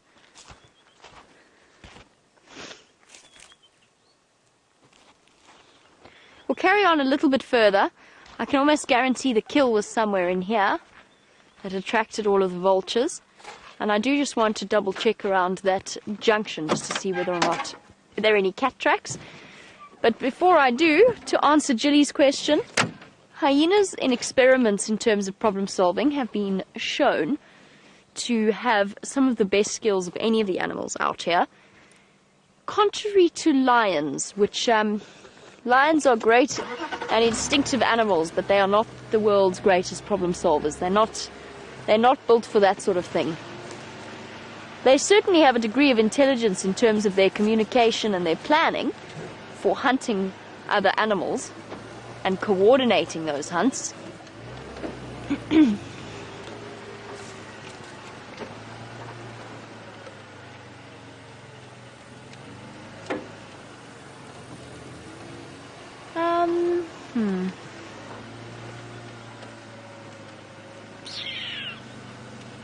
I don't see. I know Brent did mention lion tracks in this area. I'm just going to keep double checking. I'm actually going to try and get hold of him. Let's see if the game drive comms will work for getting hold of him on channel 1. Brent.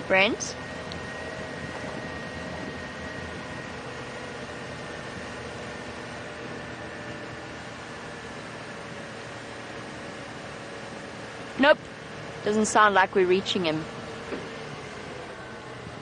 Oh, there we go. Never mind. Where was your last set of Ngalo and Konzo? Were they on cheetah cut line somewhere?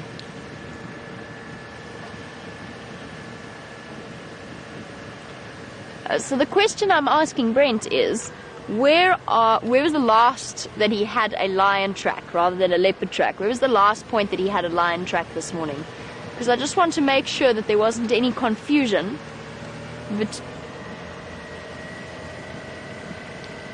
where were the last lion tracks that you had this morning? Sorry.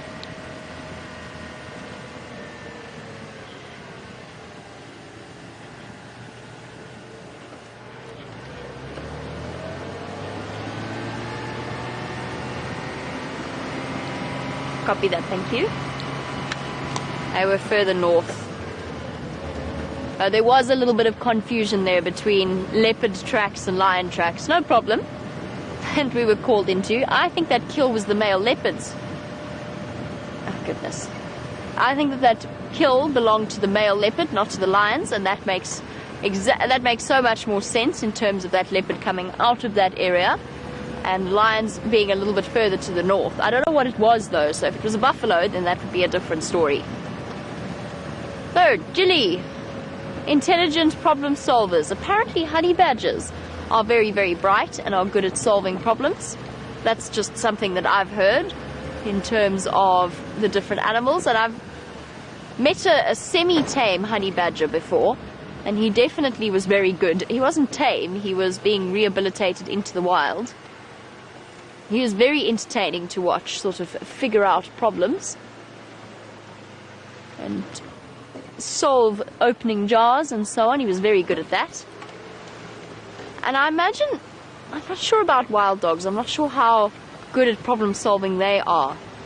I think that sort of top categories would be elephant, hyena, primates, but baboons and monkeys, honey badgers. I can't think of anything or any of the other animals that have quite the same level of problem solving abilities that they do.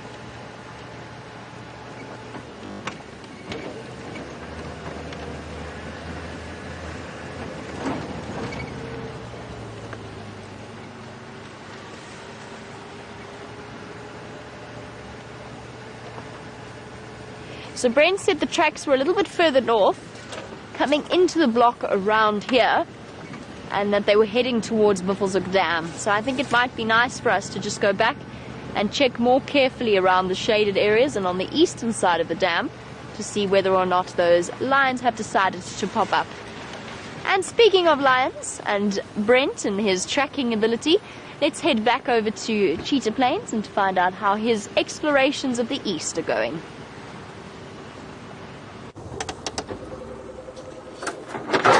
Well, I've just got an update that I'm a little bit confused on, but I'm just going to go follow up on it anyway. apparently they're tracks of a female leopard and 2 tiny cubs coming from Nkoro into Cheetah Plains around here, but I haven't seen any tracks. I've been checking very carefully, and apparently it's Tundi and her new litter. So we were on our way back towards Juma, and I got that message. So I just wanted to come have another quick look here, but I'm seeing lots of kudu around, I'm seeing impala, so I'm not actually not so sure.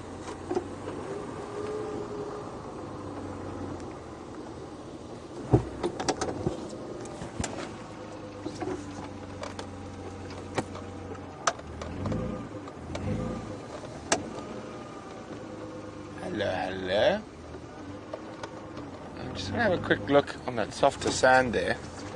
See if that tiny little scuff mark is what I think it is. I'm hoping it is what I think it is. I'm sure you guys are hoping that that tiny scuff mark is what I think it is as well. If we know what we're saying now, I might have confused myself slightly.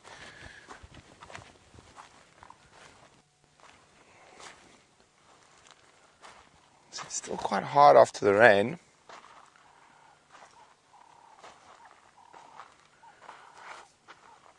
Just go look at my scuff mark again.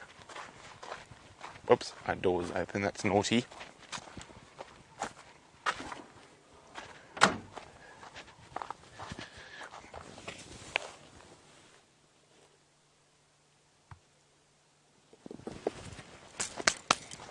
Now it is what I think it is. What do you think I think it is? Dave? Leopard track. It is a leopard track. It's a female leopard track, but it's very, very, very, very difficult to see. Let's go for one last look around 3 in a row pan. If I don't get anything there, I might just throw the luck dice and walk from 3 in a row pan directly to where the general direction is. If she's taking the cubs in here, I'm not sure how old they are, but she could be taking them to a kill, or she could be stashing them in here. So either way, yeah, I think it's worth taking a gamble. And strange enough, actually, thinking about it, Tundi is a leopard I've never found on foot.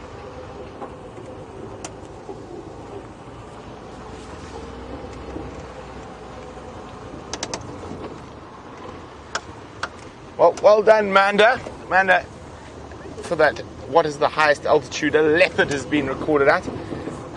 It was in Tanzania, on Mount Kilimanjaro. A pastor who used to live there, he part of the ex-Cossack army, then became a Lutheran pastor.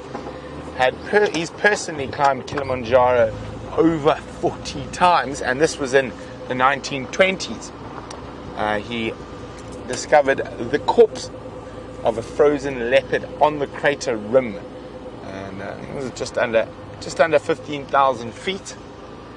Now, a lot of people, of course, said snow leopard in the Himalayas, but the snow leopard and the leopard are 2 different species. They are obviously the same family, but they are not the same species. Now we are being gazed upon by a bemused waterbuck. This is now the 3rd time we've driven past that same waterbuck, so I suppose it's allowed to give us a bit of a bemused look.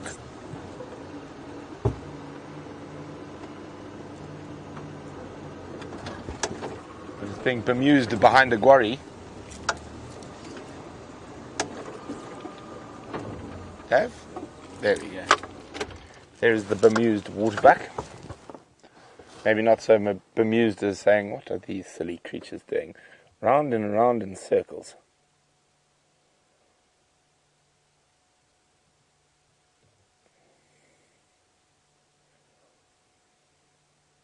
Wait a minute. Waterbuck, I'm trying to find leopard and cubs. Give a snort if you spot them, please.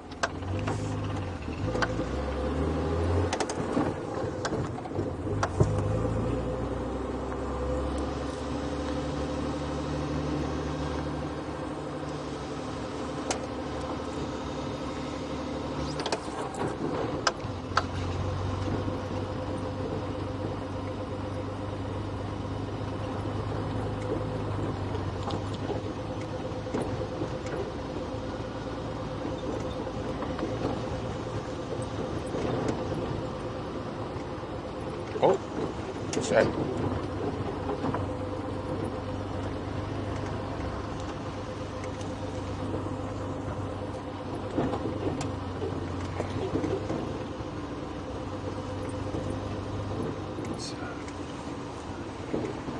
Okay.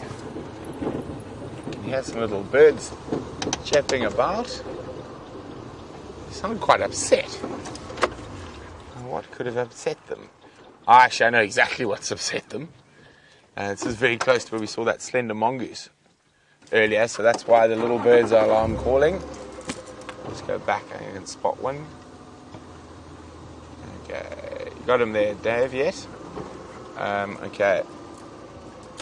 He's just popped. So zoom and go to the left-hand tree. Right, so center tree, I should have said. Okay, now left a bit, and that tree, now center, up, now out and up, down a bit, just, there we go, top left corner, there we go, little chin spot bat is very upset about something.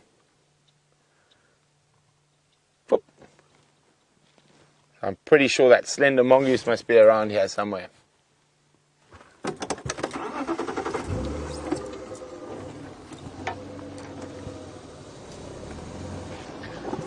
So cool, so cool.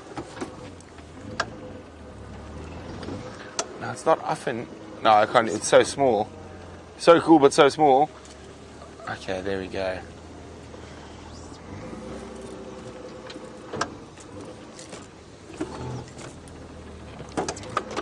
Okay, Dave, this is going to test your camera skills. You ready? Okay. Because of the rain, sometimes animals that have very small feet leave tracks. Am I too close? Nope. Look at that. Look how cool that is. You can see the toes, the claws sticking through. Isn't that amazing? Now, the next conundrum, of course, is what is that creature? I know what that creature is. That's why I got so excited. It's not a creature you see tracks of very, very regularly. Now, let's think. Maybe you guys would like to guess what little critter that was that made those beautiful little footprints. If you do know, questions at wildearth.tv or hashtag Safari Live on Twitter.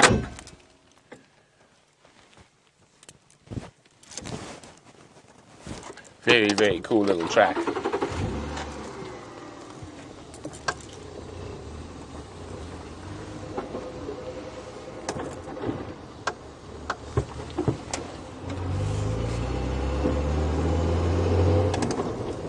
So we do one last dash. It's our third dash already. Once, twice, three, fourth dash past 3 in a row pan today.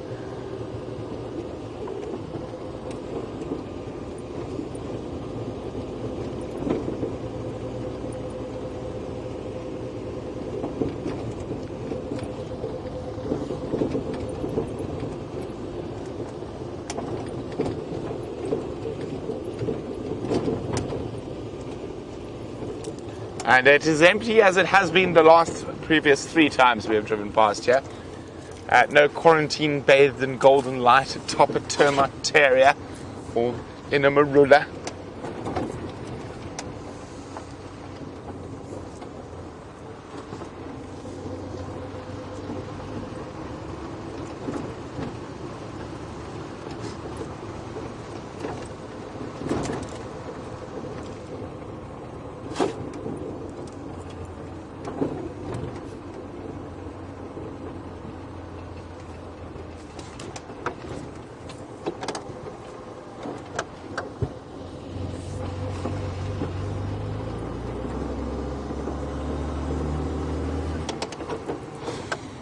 Okay, come on, Tandy. Where could she be hiding?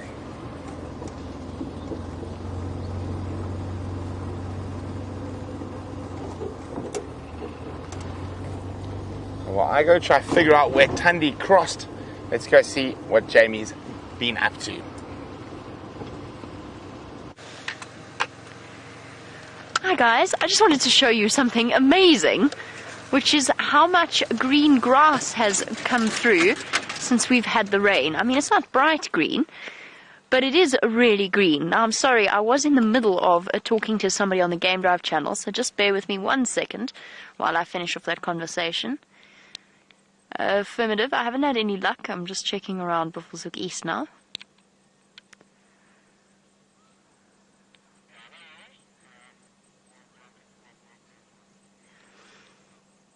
Okay, copy. Anyway, it is a really sheltered patch that this particular grass is growing in. You can see it's where water runoff comes flowing down into Buffelshoek Dam. A gully, or what we in South Africa call a donga. I don't think the word donga is translatable throughout away from South Africa.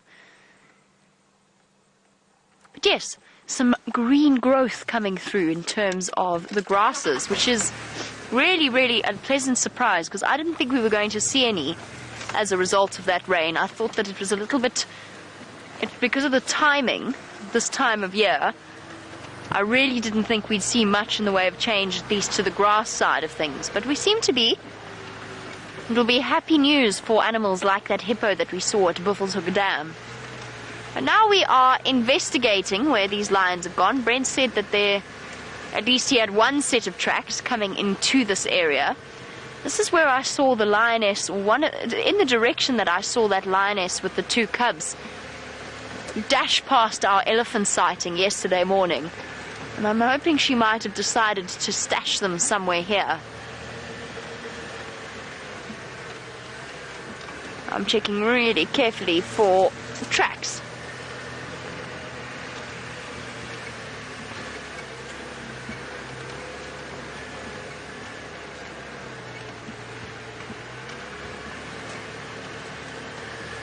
And lovely to hear from you, Nancy in Texas, on the subject of our grasses. Now, Nancy wants to know about whether or not our animals eat just the tops of the grass, or whether there are some animals that uproot them, and whether or not overgrazing is ever a problem out here. And Nancy, first of all, yes, there are animals that rip up the grass completely, roots and all, particularly at the moment. Animals like, the first thing that springs to mind is an elephant.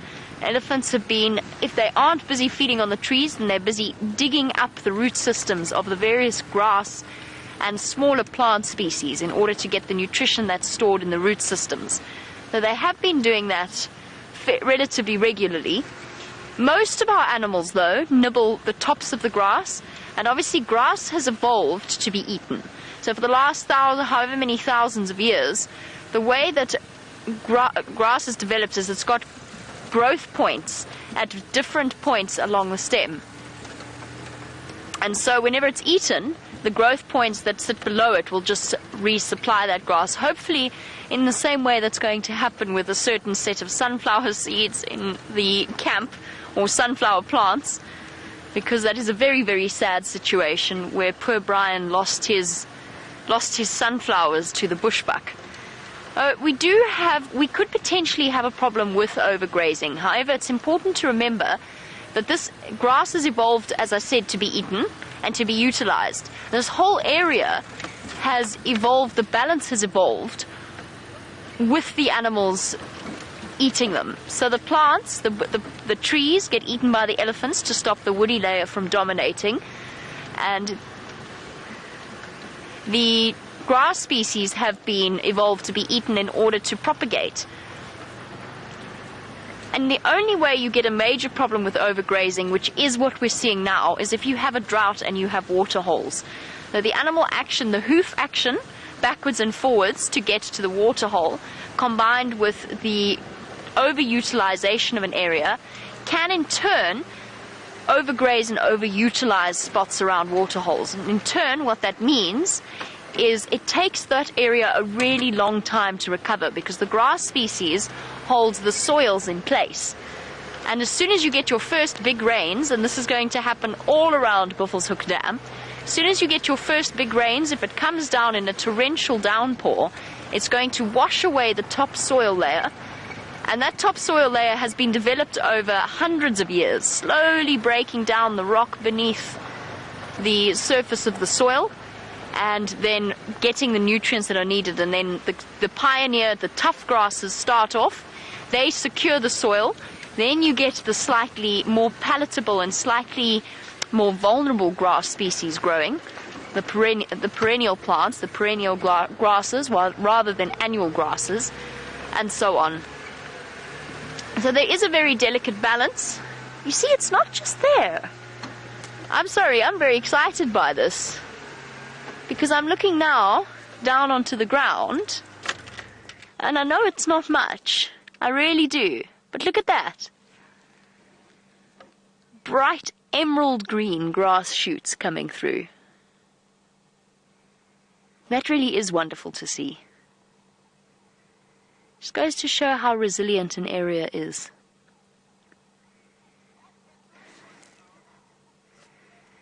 Absolutely lovely. I'm very impressed and not a little bit surprised, but very special to see.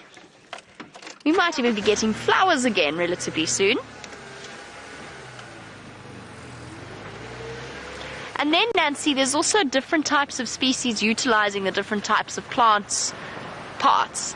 So zebra tend to crop the top part of the grasses. Wildebeest, with their slightly more nimble lips, will go and nibble around at the base of the shoots where the most nutrition is, short of uprooting the plant. Now, that's why you often hear of that symbiotic relationship between wildebeest and zebra, but it doesn't mean they can't exist without each other. Most definitely not. And it's one that I think is slightly overemphasized in the basic guiding books, the story that wildebeest and zebra are always together because they eat different parts of the same plant. You don't really see them together all that often out here. But it is a useful example of different animals utilizing different parts of the grass. No sign of our lions around Buffelshoek Dam. In fact, no sign of anything around Buffelshoek Dam, apart from the new bright green grass shoots, which is really exciting. I have not seen all that many. The antelope aren't around, and that's just because there's still puddles of water on the ground.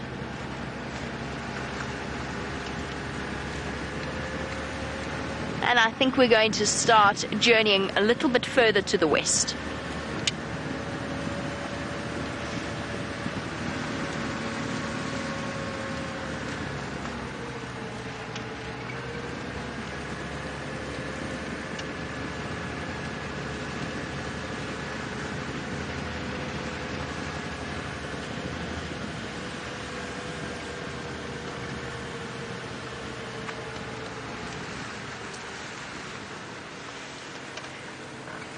I've also spent a lot of time lurking around this area in order to, especially in the evenings, in the sort of hope that all of the aardvark holes that are in this area will translate one day into an aardvark sighting. Because of course I'm not famous for, but it's becoming a little bit of an in-joke, because I've never ever seen an aardvark in the wild. I don't know what it is.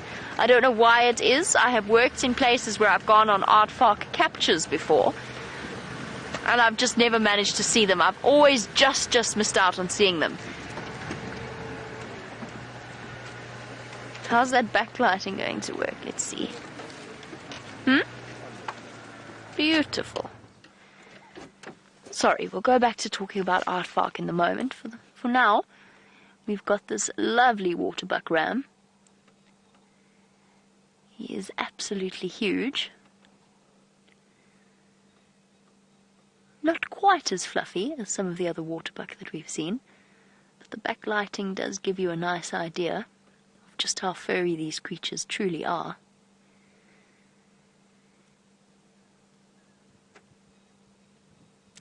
Lots and lots of waterbuck around. How many did we count this morning in that herd? It was 15. There's some big groups of waterbuck. And he must be loving the new bright green grass shoots, perhaps rejoicing in the fact that he has been one of the first antelopes to discover this. I often wonder whether or not the animals know that rain means fresh food, or if they just take whatever they can get and don't make the connection. I think that they must.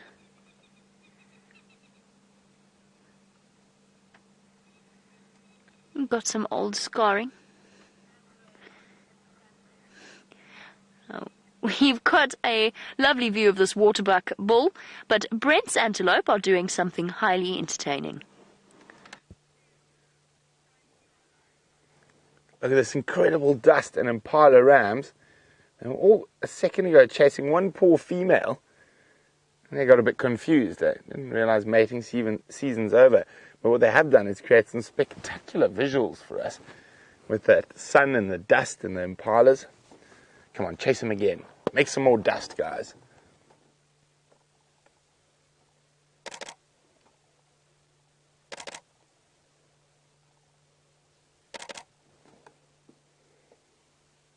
Literally absolute pandemonium going on a few seconds ago. All these males chasing one female.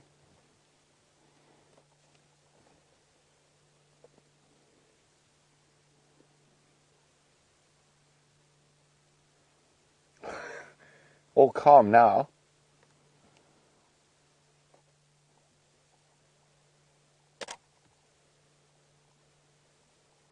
Heavily backlight on those impala.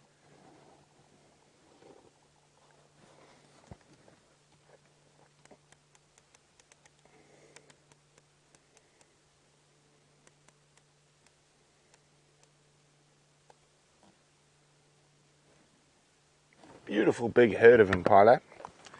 But it looks like all the pandemonium is over. And they've just gone back to feeding. There's about 40 around us at the moment. Come on, something spark you into chasing again. It's amazing how much dust and... Oh, here we go. We're going to go at it again. Boys will be boys. Heard some of those coughs. Just got to move off the road. There's a car coming. I don't want to cause a traffic jam. Now, what probably happened is that they picked up the wrong scent from that female and literally sent this whole group of males into an absolute tiz. Thinking there might be one poor female who wasn't impregnated during the rut.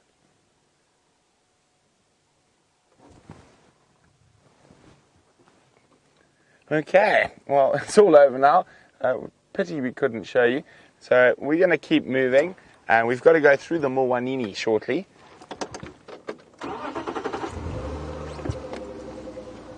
So we might lose signal, but stay with us till we get a bit closer.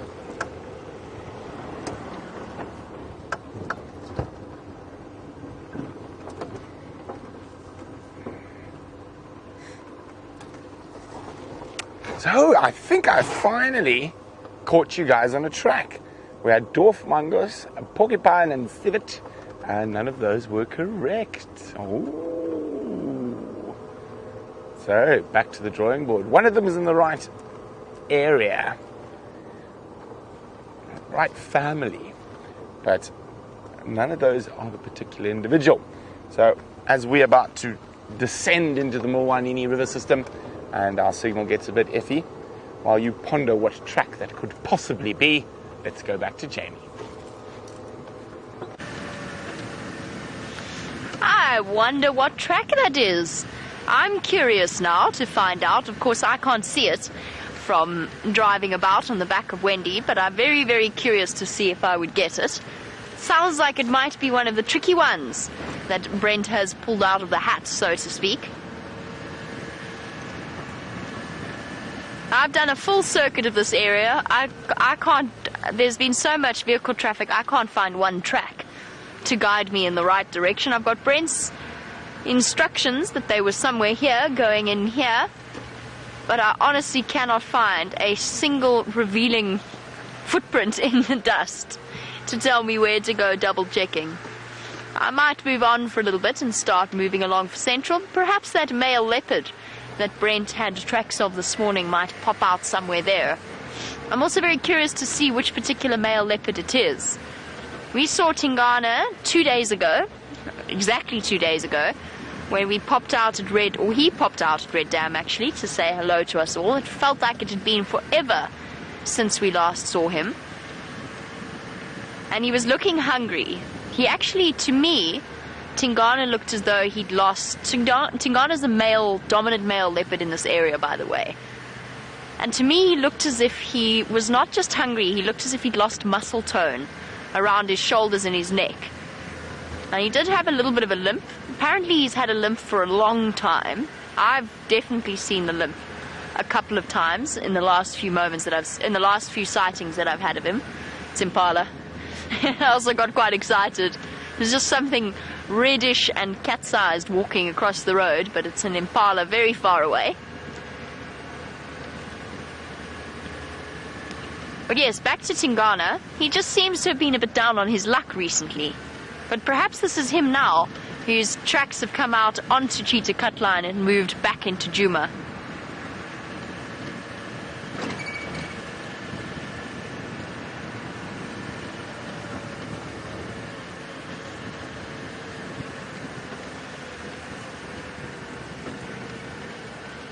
And speaking of Tingana, which of course means the shy one, and we've been speaking of the Nkuhuma lionesses and the Birmingham boys and Karula, Lily would like to know how we go about naming the animals, how we go about coming up with the names of the animals. This idle is set too high on Wendy. Going to give that a little bit of a once-over later. So Lily, the answer to that particular question is it's usually a communal effort amongst the various guides. The pride names are something that have been decided quite a long time ago. The Nkuhumas, apparently the story goes, are called the Nkuhumas because they were first seen coming in from Kruger underneath an Nkuhuma or a brown ivory tree. And I think they were nicknamed that by the guides at the time. Leopard naming tends to be a bit more of a controversial issue. Not controversial, but there's different approaches to it. In some areas, the first people to find the cubs get the naming rights. In others, it is an honor given to the longest standing guide or ranger in that particular working team in that area. And then that sort of works downwards. So the highest ranking guide will get it, and then down the ranks and so on. In this particular area, the approach that we've been following since I started working here is to do it by democracy. So each of the lodges that get to see those particular leopards will put suggestions forward, and it will be voted on, and then that will either be passed or whichever name is best will be chosen.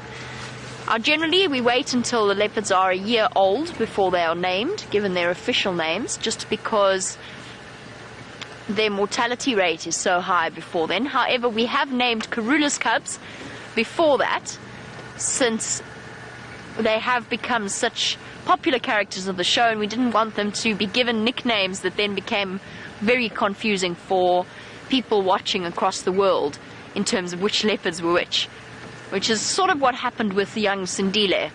So it is a democratic process, naming the leopards. And it's something that's done in attempts to make reference to their characters. Karula means the peaceful one, and you do have to spend a little bit of time with the individual cats to get to know their different natures. Most of the time, you don't name individual lions in a lion pride. But that's something that we've started doing, particularly with the Nkuhumas, because we've spent so much time with them.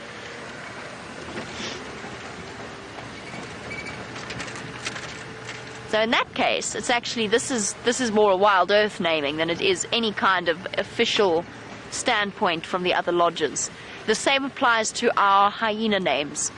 Those are completely names of our own for us and the viewers of Safari Live. And none of the other lodges will recognize them or call them by those names.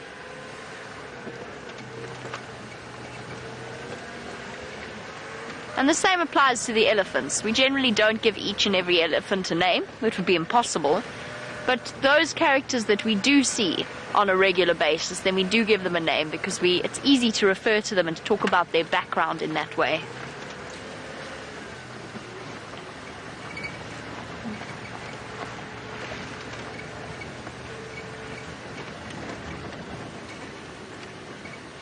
I'm also hoping as it starts to get a bit cooler that Karula might pop out, because she performed a mysterious disappearing act this morning, or last night. Her tracks didn't pop out onto any of the roads, which leaves me convinced she must be sitting in that drainage line still, where she had the kill, in the Mulwati itself, just hidden away somewhere. And of course you could drive within 50 meters of a leopard, and unless it is sitting upright or flicking its tail, you could miss it completely. Just watching these Franklin, they look like they were about to have a bit of a fight. But they seem to have changed their minds. Perhaps it was just a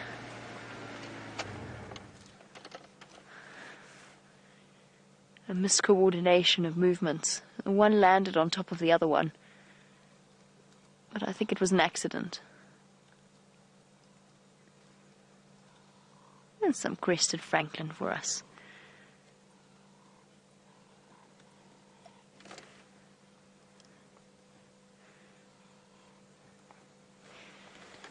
Okay. Sorry guys, I was just listening to the Game Drive channel. Mike's just calling in a hippopotamus that is out of water, but unfortunately it is on Torchwood. Obviously they have their own resident hippopotamus in that area as well.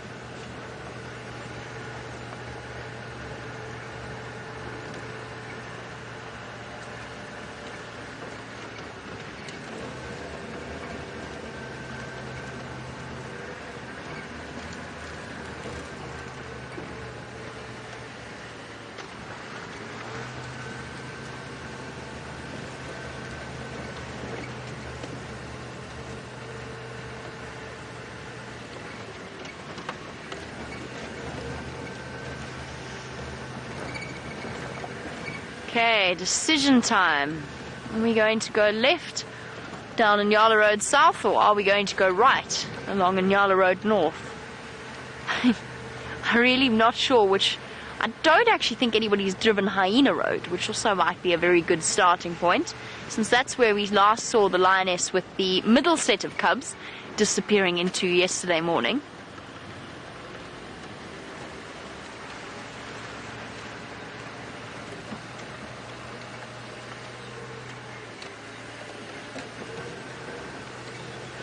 And while I decide whether to go left or right, it seems as though Brent and myself, thinking along similar lines, he's popped into the Mulwati drainage line to go and see, I imagine, whether or not that male leopard or Karula have popped out somewhere there.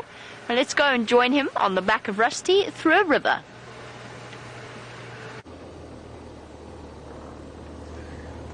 So we're in that Mulwati riverbed, and I'm just checking very carefully. I did drive here this morning, so I'm trying to see if there are any leopard tracks on top of where I drove. And that would be very nice. Give us a good chance of possibly finding one.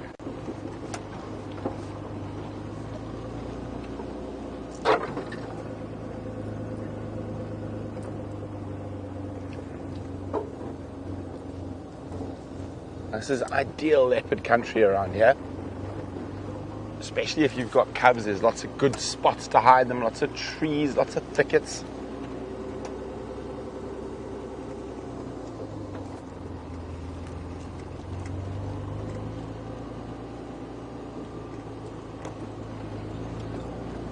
Good food sources around here, Nyala, bushbuck, impala.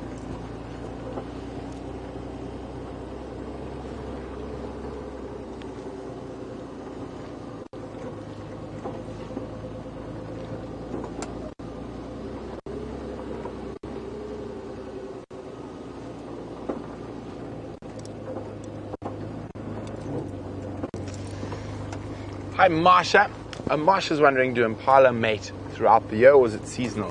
They are one of our seasonal breeders, Marsha. and they've just finished finished mating. It's normally March, sometimes early March, normally April, May, and then they're going to give birth.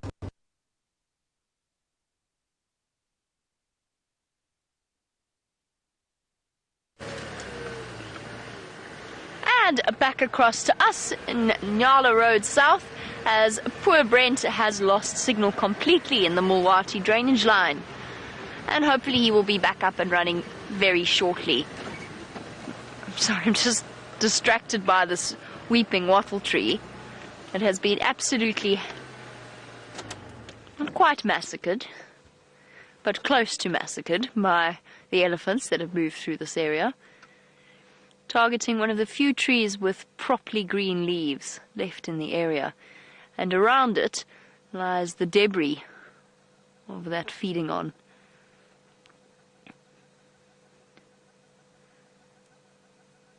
Also gives me a nice opportunity to just stop and listen. One thing I've noticed about the elephants while they're eating this weeping wattle is they are, goodness, sorry, I put my jacket around my earpiece. I'm all zipped up inside, zipped up inside me, so I can't get out. There we go. The one thing I've noticed a lot with them eating the weeping wattle trees is that they're not concentrating so much on the leaves, which aren't very nutritious at all, but they are spending a great deal of time, if we drag this bit over here, they are spending a lot of time stripping away the bark. This is the end result when you next see an elephant. Get off. There we go. Next time you see an elephant put the branch in one side and then they sort of twist it around with their trunk, and this one's quite heavy so I can't do it with one hand. They kind of eat away the bark and it comes out the other side completely stripped of whatever cambium layer it has left. And it just keeps going, and they make it look so easy, but it's actually quite difficult to do. Obviously, I'm not going to try and do it with my teeth. But just in terms of balancing this end, but I suppose having a tusk also helps. So they're after this strip of wood. This, by the way, is the same tree that Ryan used on his interview drive to make string out of. He ended up making a bracelet by stripping away this layer, but he chose a young one. Oh no, it wasn't, sorry. It wasn't. It was a terminalia, my mistake. It works as well with weeping wattles.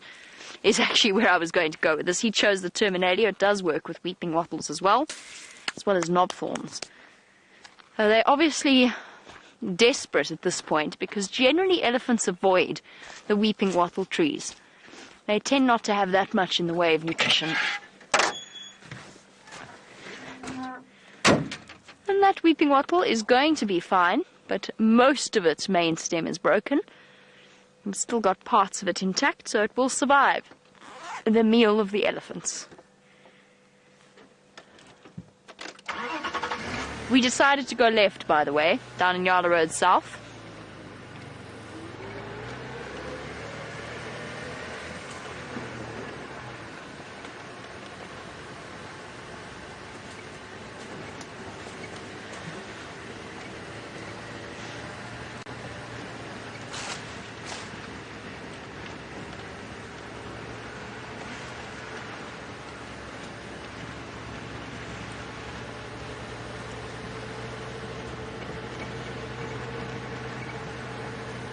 I'm starting to get lion cub deprivation now. What's it? Withdrawal. I'm having withdrawal symptoms because I haven't seen the lion cubs in about 3 days.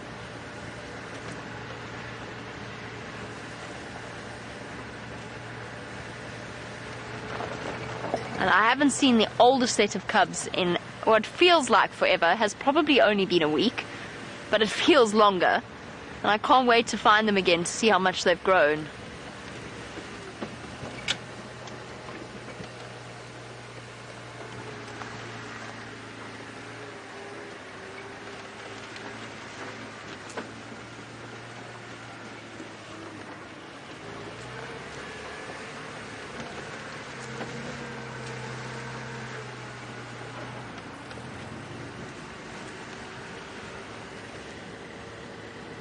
I saw Karula's tracks, but it was my imagination. It was just a waterbuck.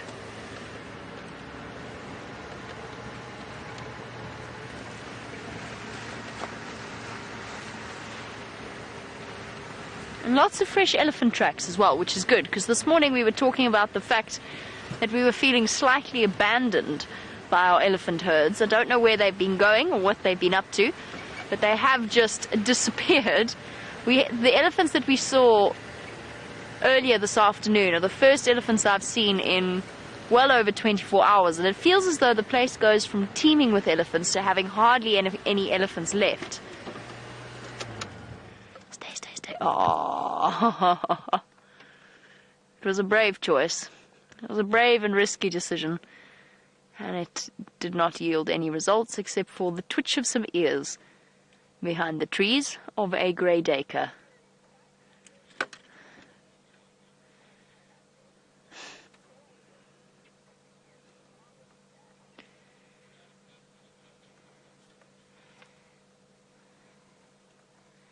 Just a little tail twitching in the distance. So today is Small Antelope Day. Unfortunately, Catterday, not yet, but Catterday hasn't gone according to plan today, and it has turned instead into Small Antelope Day, because I'm pretty sure I've seen more duiker and steenbok today than I have the entire week combined. It seems as though Brent has got signal once again. Let's find out if he's still in the Mawati and what his plans are from there. I am indeed still in the Mawati River. Just double checking. We're a bit further to the south from where Krula had a kill, so I just want to double check the track there.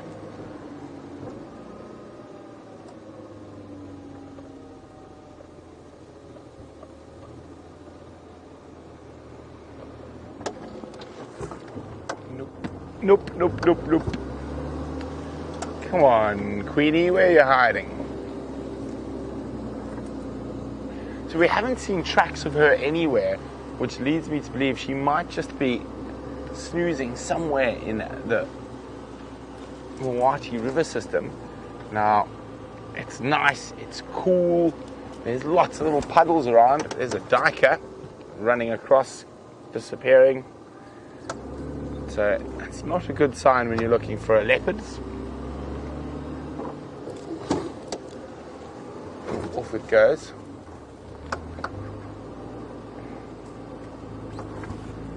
And we're almost to the end of our Mawati adventure, as that there is a large tree that is blocked away, but never fear. Hold on, Dave. Oh, we're gonna make it. Oh, so close. Oh, that was it. You need a bit of speed in the sand to get up the hill. Maybe we'll try again. Let's get a bit of a run up. Do you think we're gonna make it, Dave? I'm not so sure. That sand looks quite loose. Let's go. Here we go.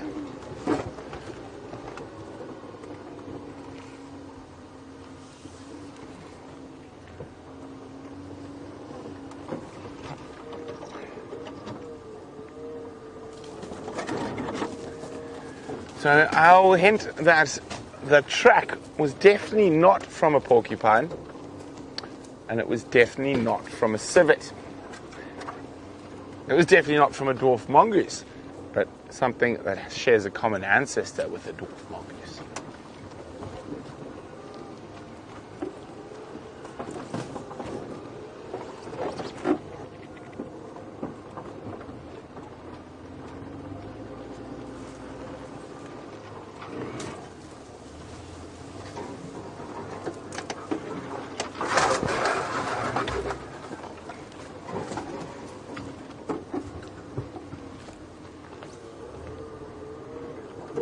Oh, hello, little crested francolins. I know Jamie tried to show you some that disappeared. Ours seem to be a little bit more forgiving. Oh, maybe not. Yeah, there they are. It's always good to have a listen. Stop, switch off. Off go the francolin. They're going to find a spot to roost quite shortly. Even though they're ground feeding birds, they will sleep in trees. Too dangerous to sleep on the ground.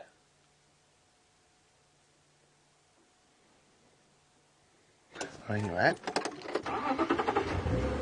of our little Franklins.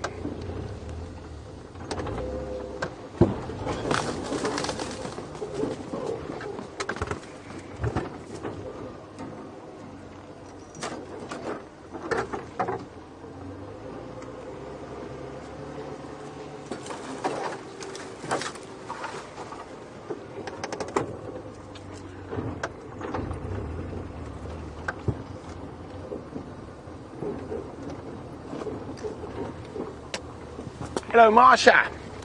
Marsha says, well, since you're on the topic of birds, how many eagle species do you get in your reserve? Well, we have migrant eagle species and resident eagle species, Marsha. So of our resident eagle species that are here for the whole year, we have, what do we have? Let's think. We'll start with the biggest one, Martial eagle. Martial, as in similar spelling to martial law. Not, hey Marsh, what's cracking?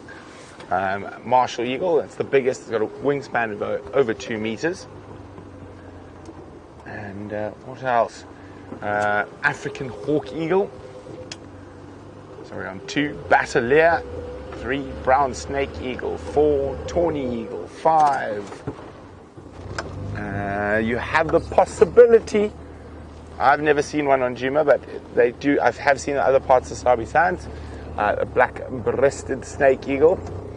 So what were we on there now? Martial, Bateleur, brown snake, tawny, black-breasted snake eagle, crowned eagle along the rivers. Crowned eagle, so we're on 6. I'm trying to think now.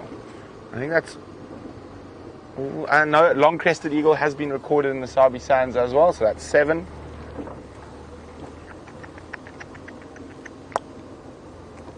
I'm trying to make sure I don't forget any resident eagle species. I think that's all. I've got all the residents that stay in South Africa year-round. Migratory eagle species, different story. Warburgs, lesser spotted, booted, so we're at 10. I'm missing any. Maybe I'm missing 1 or 2, so between 10 and 12, I would say, Marsha. Steppe eagle, there we go, 11.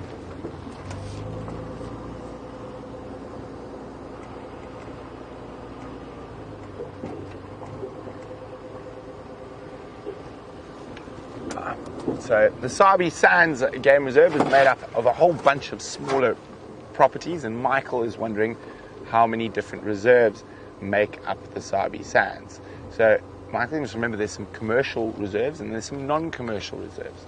So of the commercial reserves, we're on Juma, there's Cheetah Plains, Nkoro, Arathusa, Chitwa, Sibambili, Elephant Plains, that's in the north. Let's drop down one, and you've got Mala Mala, Londolozi, Singita, so 10, are we more than 10? I think we're 10. Ulasaba, Dulini, Exeter. What else is in the west? Savannah. Might be missing one around there somewhere. Okay, let's go further south. Then you got Nottons. On 20, Sabi, 21, Lion Sands, 22, and Mkombe, 23. So those are the commercial entities that own land. We're on 23, then we go with non-commercial reserves. And now this means the game drive vehicles can drive on them, but they don't have a lodge themselves on the reserve. Start up in the north, we've got Buffelshoek, Torchwood, Little Gowrie, Hoffman's and Nets, Shirley's, 26. This is going to take a while. Okay, now let's drop down one. Now let's drop Ottawa, 27. That side's all covered. Dudley, 28. Beaumont's 29. I think I'm missing one down that side. Kirkman's, which is another commercial one, 30.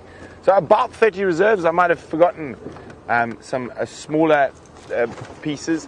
On average, I think most of the properties are around 1,000 hectares, some of them being a bit bigger. Mala Mala, by far the largest. It's around 16,000 hectares.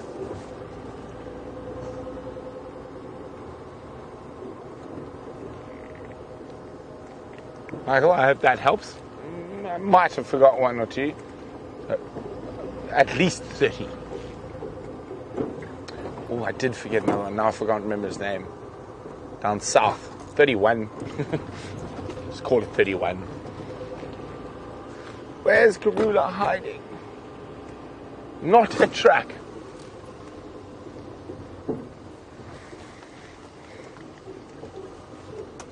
Did you hear that, Dave?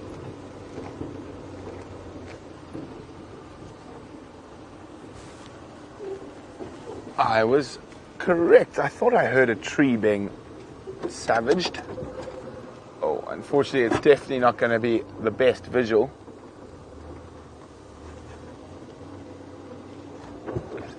I just heard a branch breaking. And of course, they are disappearing into the Mawati River in a section where we can't drive. But there is a large grey behind. And that is what I heard. The noise of elephants feeding.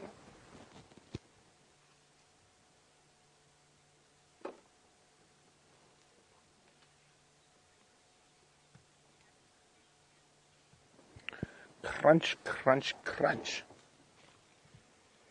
Oh, hopefully they decide to come back out, but from the tracks I can see it looks like they've come from the open and are heading down into the thickets. Sounds like there's quite a few of them.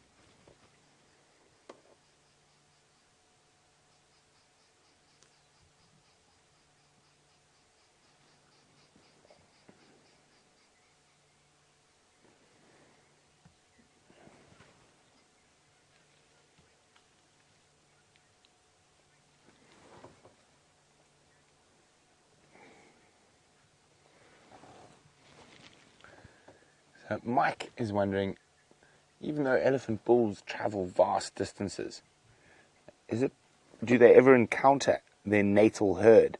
So the herd they were born into. Mike, it's possible. I'm pretty sure it is very, very possible that they would, in their wanderings, encounter their natal herd. But to know for sure, I don't know if anyone's ever done any studies on that. There we go. Elephants have disappeared pretty much into the thickets. So we're going to keep checking around. And I'm actually, for once, running out of ideas where to look for Karula. So I think from now on, we're going to let Dave choose which direction we go.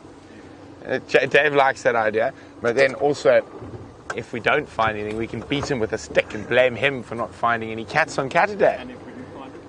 We'll give you a pat on the back and say, well done, dangerous dish. Life's not fair, Dave. Okay, so we're coming up towards Vuyatela.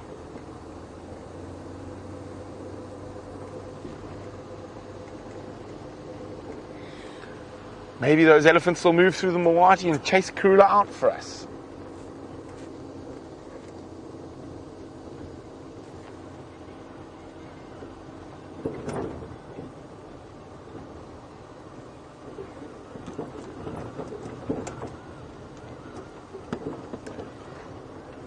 Hi, Fiona.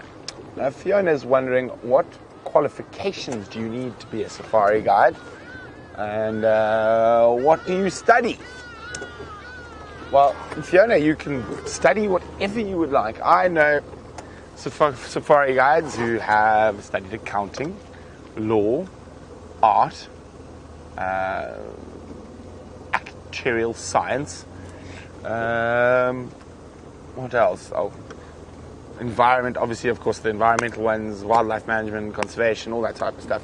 But the one thing about being a safari guide is, as much science as it is actually not a science, it's an art.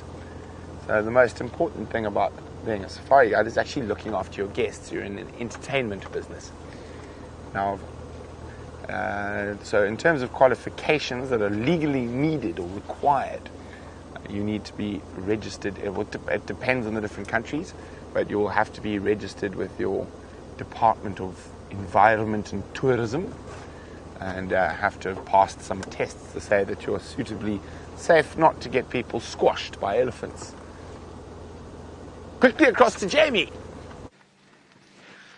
I don't believe this. We've stumbled right into the middle of a lion hunt. This buffalo just came sprinting out of the bushes, and behind them is all of the Nkuhuma lionesses, or at least 3 of them, trying to track them down. This buffalo bull is fighting back, and I guess Hyena Road was the good choice, and they are hungry and determined. It's worth getting Brent here. We are on. Please don't run into me. Look at this. Look at them go. She's determinedly chasing him. They're just going to wear him down. The other lionesses haven't even given her a hand there. She is racing into the bushes. And we've got 1, 2, 3 lionesses here. This is incredible. They're jogging along. Hold on.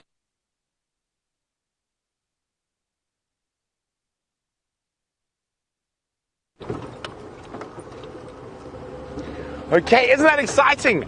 So Jamie's found lions on the hunt. It is in a bit of a windy signal area. It's a bit of a dodgy area, so we're gonna go give her a hand in that area. Yay! Well done, Jamie! Jamie saved Cat a Day.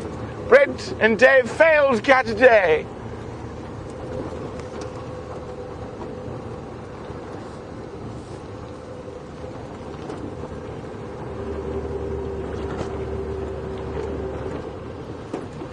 Standing by. Oh, yay! Copy, on my way. Hold on. Up and down. But back to Jamie, she's found some signal, so we're going to go give her a hand in that area. Hyena Road on the eastern side. They are chasing the buffalo, are racing away. They've gone into the drainage line system. And we are going to lose signal in here, but Brent is on his way. Oh, you on there, Andre?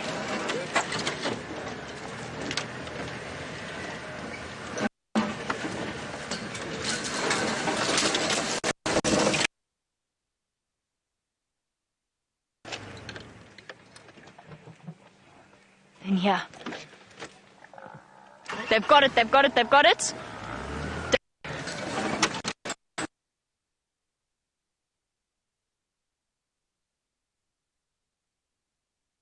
Inside my toilet. Okay, we're trying to get there as fast as possible. I'm just going to have to be on the radio and try not lose Dave. Jamie, on Central Junction, Gary cut line. Confirm I must come to the southern side of Hyena Road or head to the north.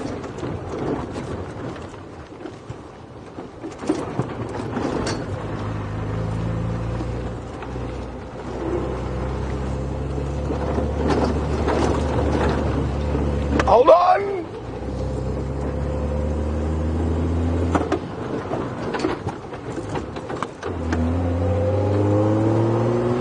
Ferrari Safari.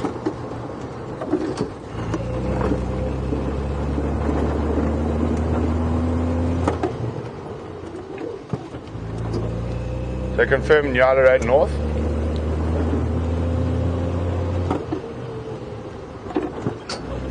Jamie's excited, she's not keying her mic. I can't hear her.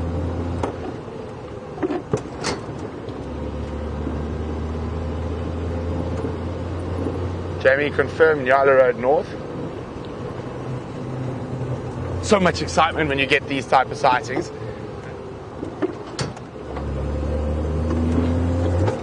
It sounds like they're actually on top of one, so hold on. Hopefully Rusty's got better signal there. Hold on, guys!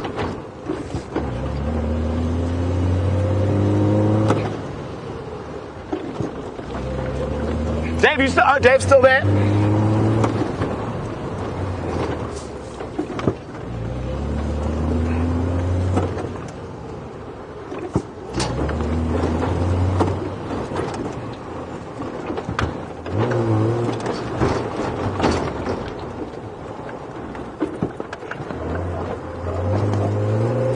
Sorry, I'm not talking and looking at the camera. I really have to concentrate.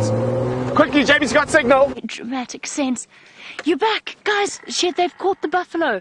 This is not for sensitive viewers. We went black screen at the worst possible time, but the lions have caught this buffalo and they are on its back. The 2 lions have got it from the back. The others are trying to help, but they cannot get round to the front. It keeps fighting back.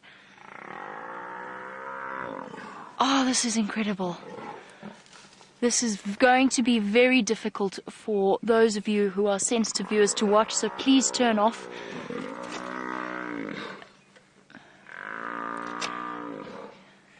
The audio of this is absolutely unbelievable. I'm scared of repositioning right now, but I am going to try. Okay, we're going to reposition. I'm hoping we don't go black screen. We are right on the edge of a drainage line wall.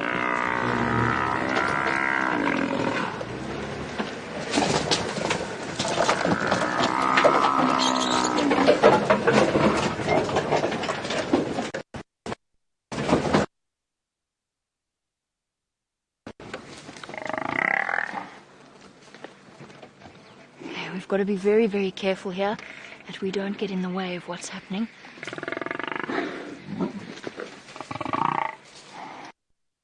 I've jumped on the back of this buffalo. It's a very, very big bull. And there's some serious fight in him here.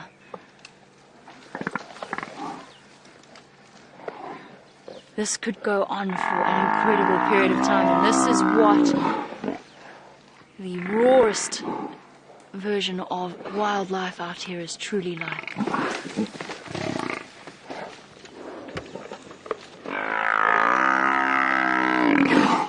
A-firm, Brent, I think so.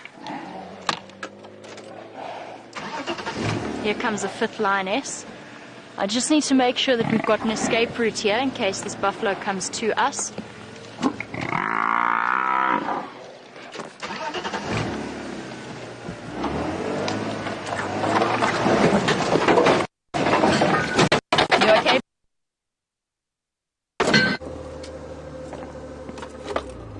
Okay, I've just arrived now. I can see Jamie's lights. I'm just trying to figure a way into the block. Okay, I can hear that buffalo, so now I've got my sign. Hold on.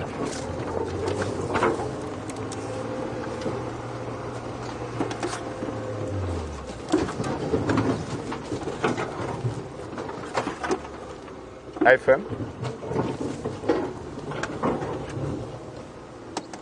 There's a very steep. Okay. So you're back across to Jamie. Look at this. This is incredible, guys. We had to move the car out of the way. We found ourselves in a really serious position there with the buffalo running towards us. And we had to get out of his way. He is a 900-kilogram animal that is very, very frightened right now. And we found ourselves in a very difficult position. He was trying to charge the lions that were around us, and we had to move.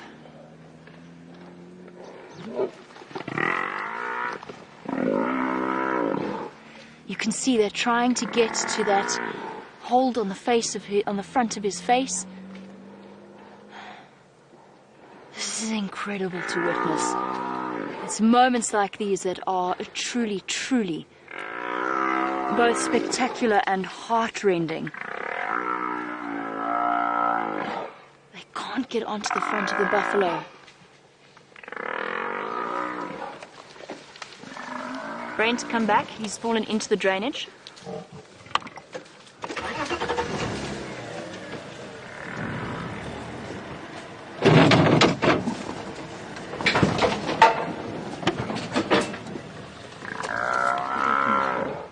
Pardon? I'm going to. Okay, we can hear Brent on his way.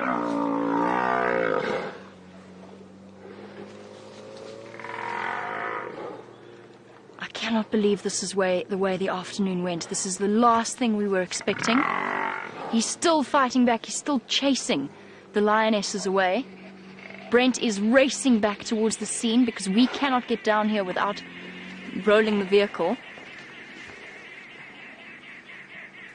If you can get in from there, that will be your best approach.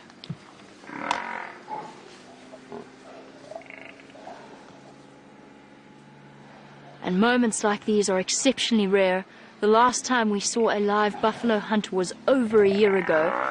And now we have the Nkuhumas in action in an age-old battle that has been played out for hundreds and hundreds of years. And now they have the advantage. 3 lionesses on its back.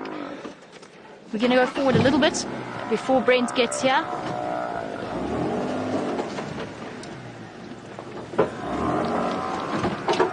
There we go. How's your view there, Jean-Ray? All of them are on top of it now. They've taken it down, and this buffalo has just lost the battle. They need to get to the front of its head. They need to grab its neck or the nose. But the fact that they've got it off its feet and on its side...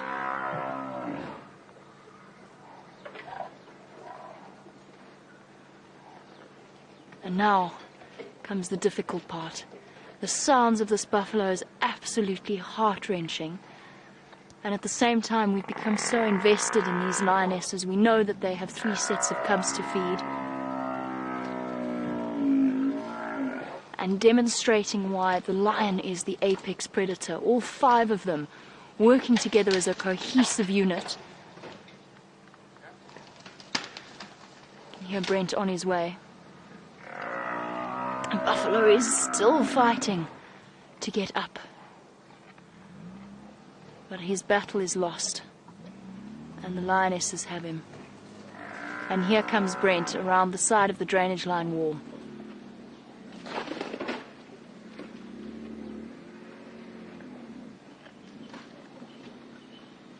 I can't believe this is the way that the evening has gone. Oh, he's up! I don't believe it, he's got up! One powerful push of those legs, a desperate last struggle of a buffalo that is losing this fight. Over to Brent, who has got a different view. So we just managed to get down here. I know this is very disturbing for some people. It looks like all the Nkuhuma ladies.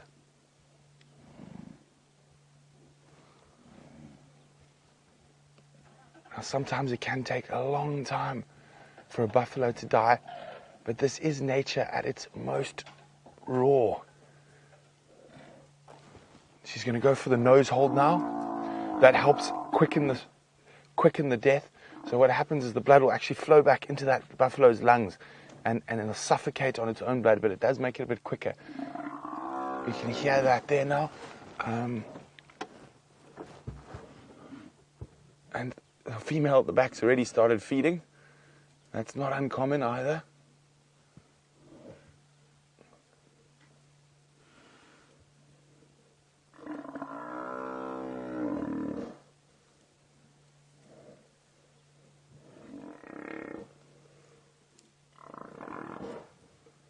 I know this is really hard, but this is nature. Now, guys, it seems as though Brent cannot hear final control, but we have this incredible view from up at the top of the drainage line, and I think both of us are just going to keep presenting, and we can switch between the vehicles. We've got this view from above. Oh, the sounds of this buffalo. I know this is really hard to watch. It's hard for all of us. Utterly devastating to see. And at the same time, you cannot help but admire the power of these cats and the power of their teamwork.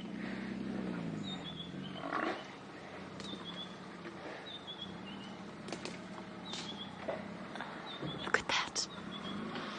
Absolutely incredible.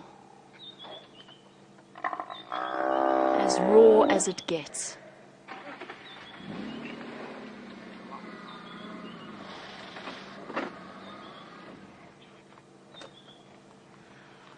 Truly, truly phenomenal to witness. I have seen this go on for over an hour, but slowly but surely, this buffalo is getting weaker and weaker.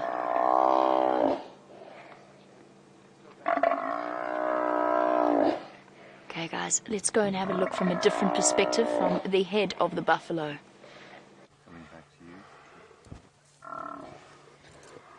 Okay, look at this, we're right here. We've just repositioned to get a better view here. And you can see the lioness at the back has already started feeding. That's not uncommon.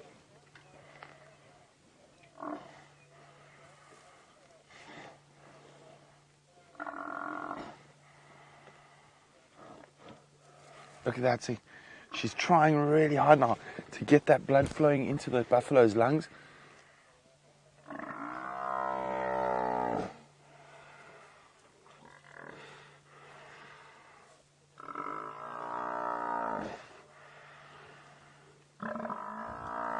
Oh, see, she just got kicked. So there's still...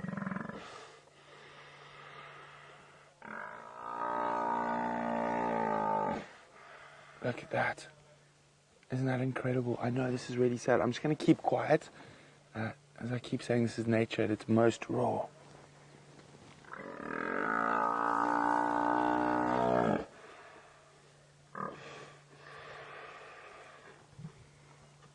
Let's go back to see what Jamie's view from the top is. And now we have things from a slightly different perspective.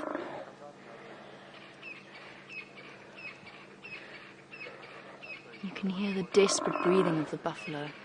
This is one of the hardest sights to witness out here, particularly with such an enormous buffalo bull. And the silence of the evening is just broken by the distress calls. Let's go and have a different look from Brent's perspective. Maybe you can see, you can hear that labored breathing, that blood is now going into the lungs. And you can see the other lionesses aren't too perturbed at keeping it down now. They're starting to feed.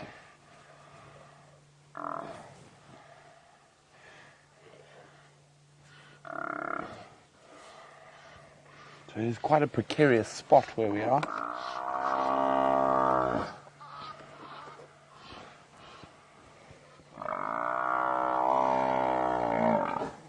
You can see that buffalo is still trying to get up. It's amazing the fight these old buffalo bulls have.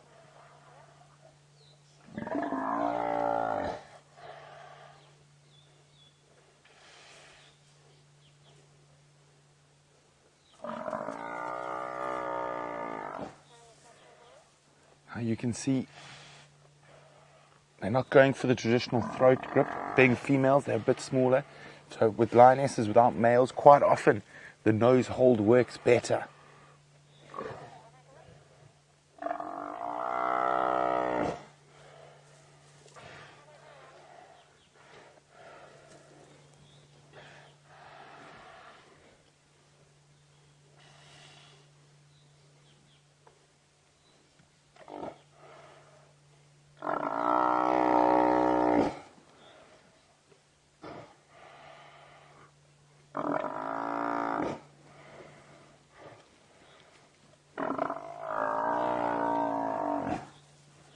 So I know this is really, really difficult for a lot of people to watch. But the lions, as I say, have a lot of cubs to feed.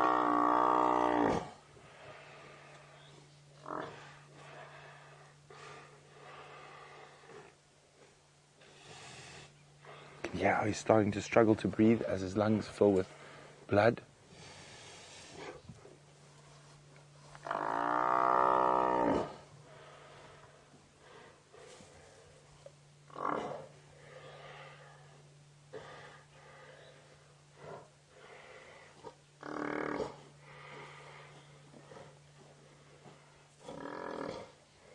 So it is 5 minutes towards the end of the show, but we are obviously going to extend because this is incredible.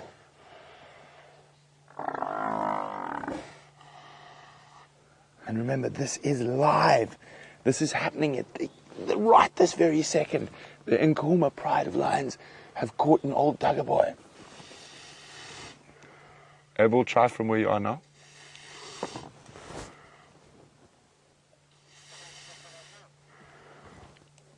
Come in towards the Shkova from where you are.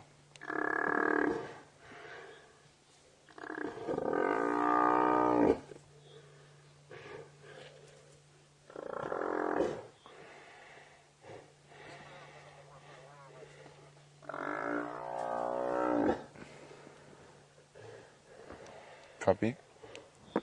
You can see how the blood is starting to coagulate almost there, and you can see the pink frothiness of that blood. Is quite a bit of it is coming up from the lungs.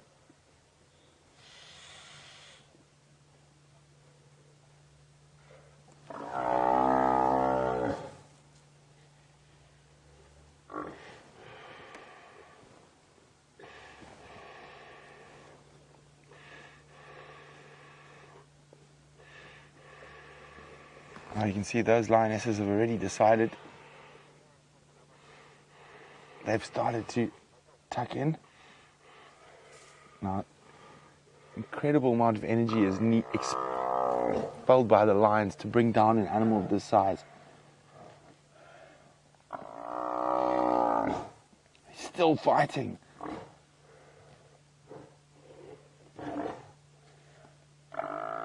I'm afraid, for his sake, I think this battle is lost.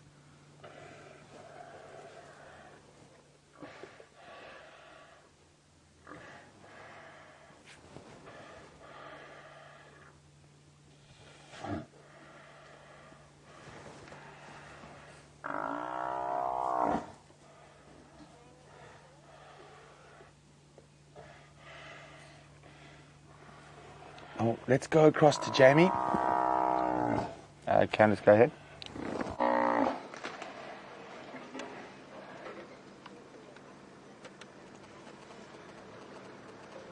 The air is just rent with the sound of this buffalo. I cannot believe how long he has fought for.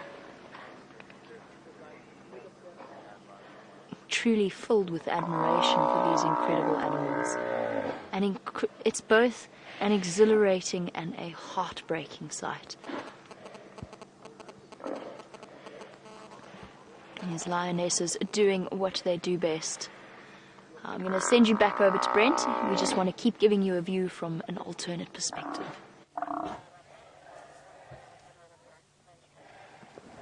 Okay, we're back down in the drainage. And you can see that buffalo is seriously struggling to breathe now.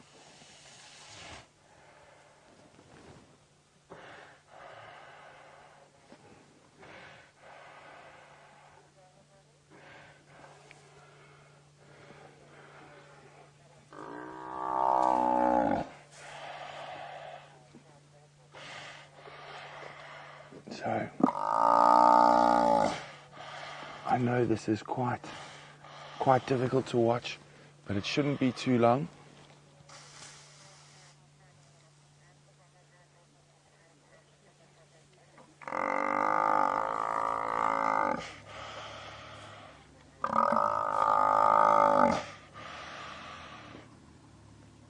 I'm just going to try and roll back a little bit to move this section of the vehicle out. Now that they've, oops, sorry, lions. A bit jumpy because of the buffalo. Just try to find a better spot. Oh. So while we just try and move quickly, let's go see Jamie's view from the top. And while Brent changes his position, we still have this extraordinary view. I have never seen a lion hunt from this perspective. And there we go, starting to have that aggression with each other as they get into each other's space. And this will become even more apparent once they have completed their grisly deed and they start to eat the buffalo in earnest.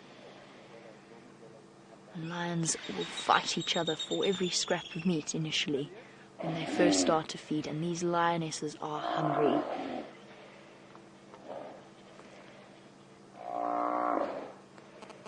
Now guys, one of us is going to have to give up our position in the sighting relatively soon so that other vehicles can come in, and because of the perspective that I'm in, I think Brent has got a better position. So we will stay here for as long as possible. My arm is starting to shake because the adrenaline is just adrenaline has just kicked in. This is absolutely extraordinary. There's Brent repositioning and chatting to Mike.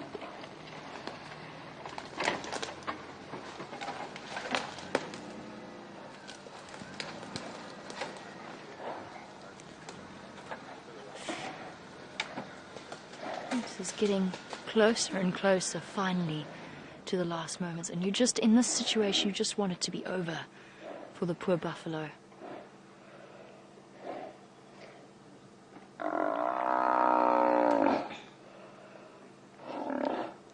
The lioness is playing a patient waiting game. One of the lionesses taking point at the head. Guys, this will be our last perspective from this angle. We have to give up our position in this sighting. We're going to move off and let other vehicles come in. But we're going to send you back over to Brent. No, no. No, Jamie, don't go. Unfortunately, this battery is going to last another 5 minutes at the most on our camera. So I think we'll give up our spot. And it is also Jamie who found them hunting. So maybe this will give Jamie a chance to get down and around to my position before our battery dies. As you can see, that buffalo, look at that, that lioness is getting kicked in the head, but she's still trying to feed.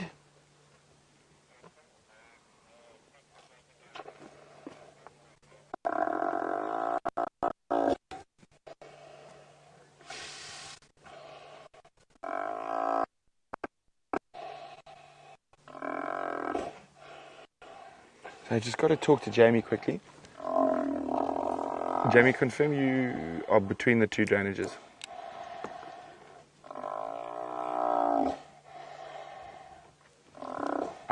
Okay.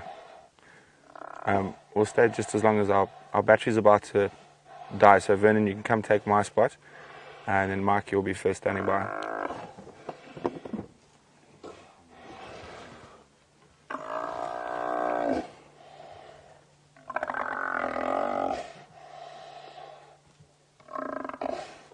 Okay, so we're going to stay down here for as long as we can, but our battery is about to die, unfortunately.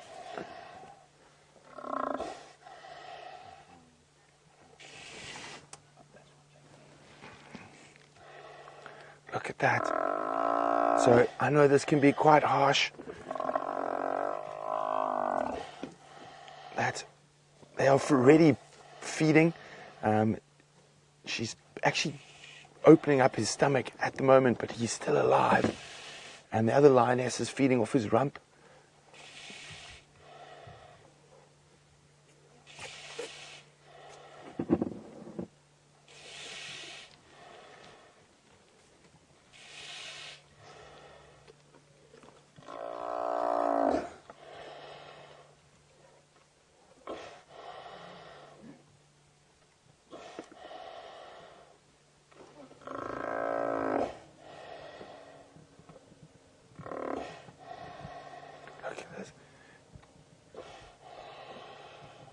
Sorry guys, there's a bit of...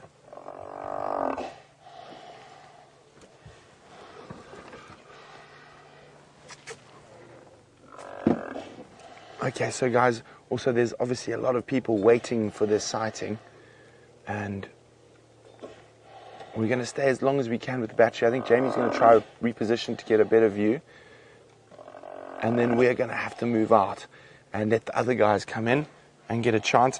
But well done, Jamie. As you can see, she's still holding on.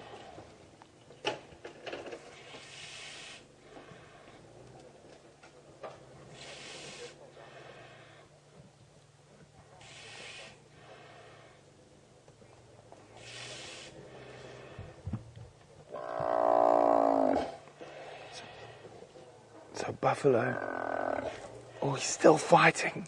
I know this is really difficult to watch, guys, but this, as I keep saying, is nature. And those little cubs we love so much are sustained on the milk of this buffalo.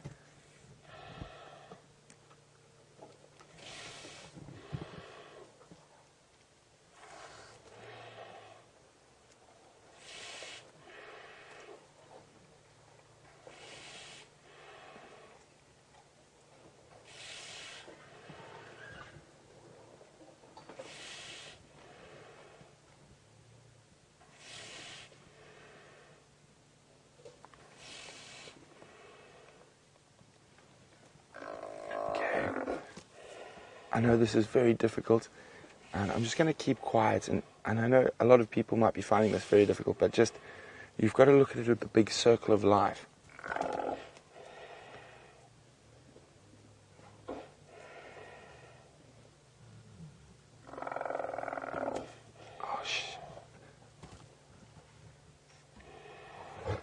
Oh, they're already starting to fight over feeding.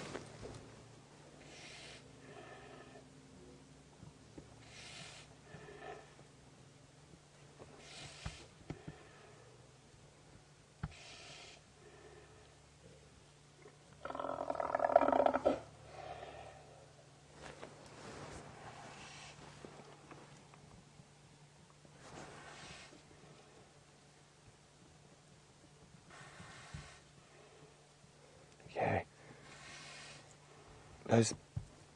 The breathing is starting to get far more labored.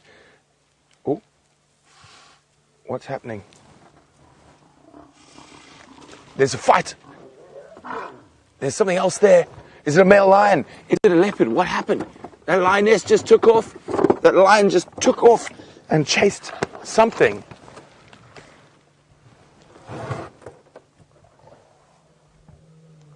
Here come the males. So these male lions are running in here. They've obviously heard this buffalo dying.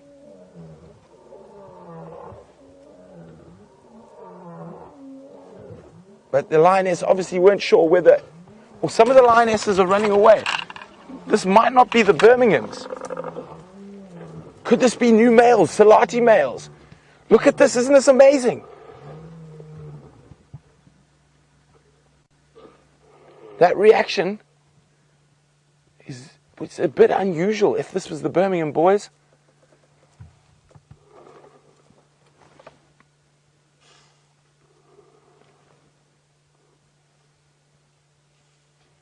What is going on? Sorry, I'm going to just put my spotlight behind me. There's only the lioness who's holding the buffalo down.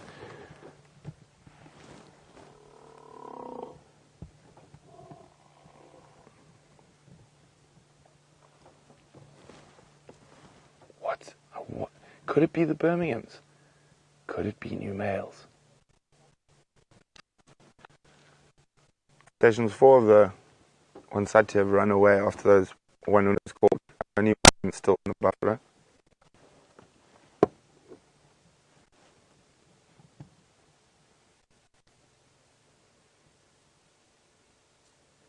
So I'm just keeping quiet. I'm trying to hear if those males, if or when those males arrive.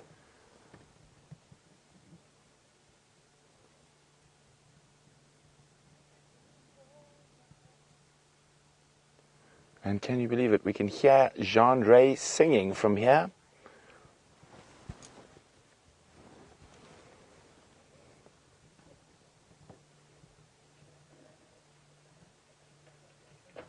I think the buffaloes finally died.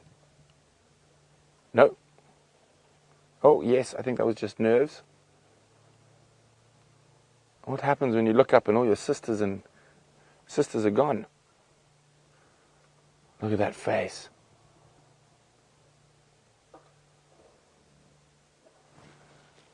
Any lioness is still behind you, Dave, that you can see? Now, this is a great risk for lions when they kill something as big as a buffalo, just to have it stolen by some male lions.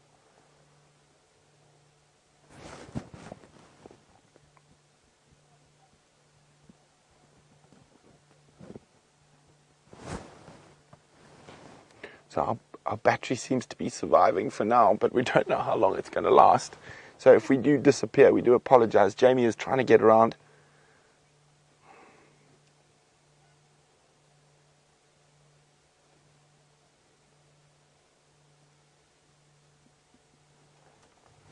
He has something growling. Oh, look, her dew claw is caught. One of her claws is caught. So I'm just going to take the spotlight off. I want to see what she's growling at. So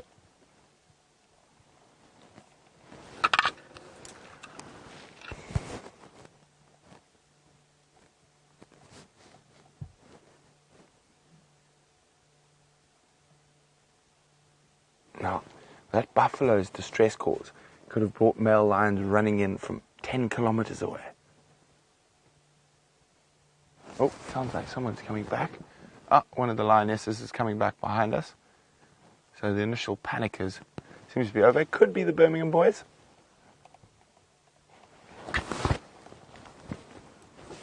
And they're all right next to Dave. And she's going to pop out right in the corner of the camera.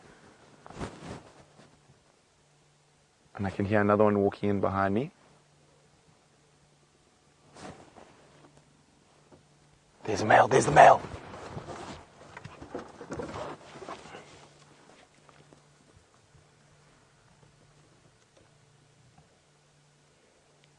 Scent marking. So it could possibly be one of the Birmingham boys. I thought I heard 2 males roaring.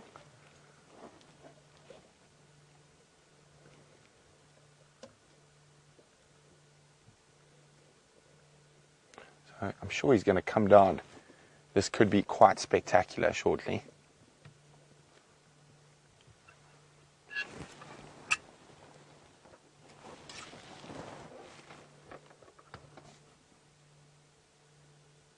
I saw another set of eyes behind him. So I thought I heard 2 males.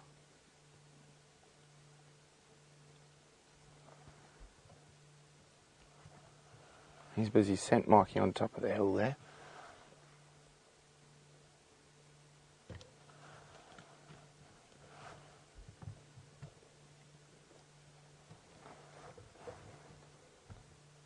Now you can see the lioness who did the killing is panting heavily.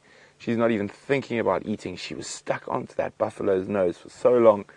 The amount of energy she's expended to bring that animal down, it's just incredible.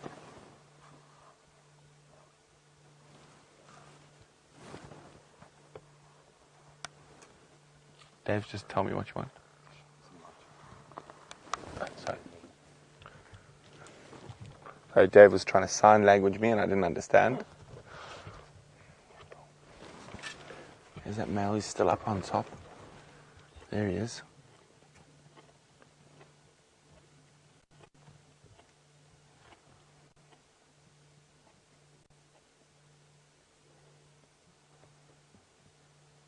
Why aren't you charging in here, mister? Have you really got a full belly?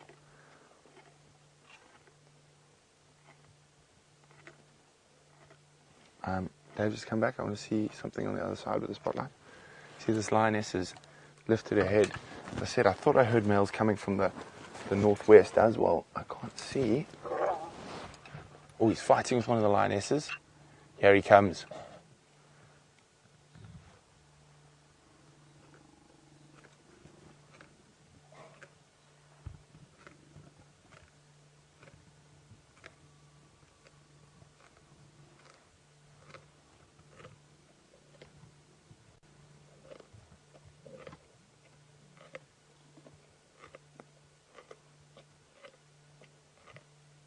Yay, free meal.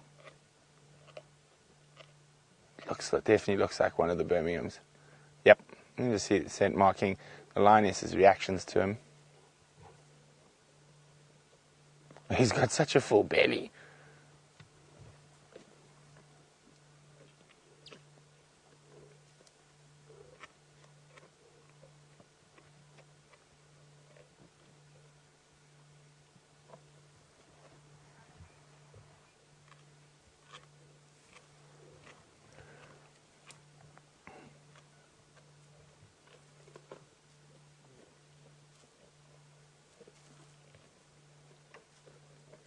So he's not that hungry. That's why he hasn't made such a big deal. Normally a male lion, if he was hungry, he'd run in here and whack the females.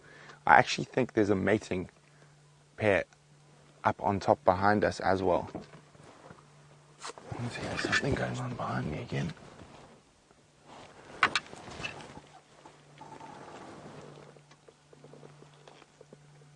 I can see a lioness in the distance, but I'm not sure if there's a male there as well.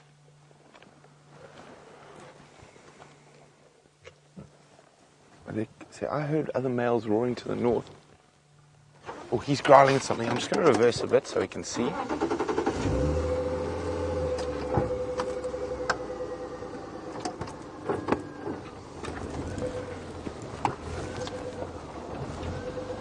see another male up there, Dave.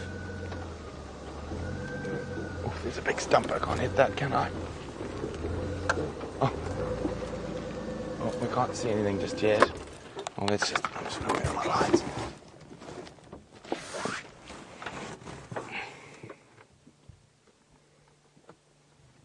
But he is growling at something up there. So it could be another one of the Birmingham boys.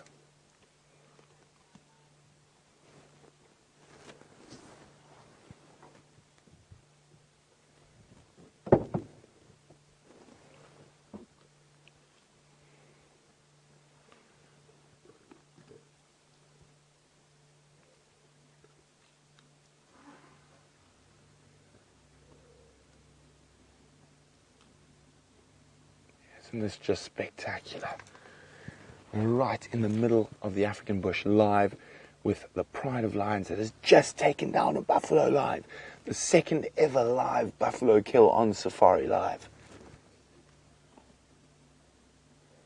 By the same pride, the Nkuhuma pride.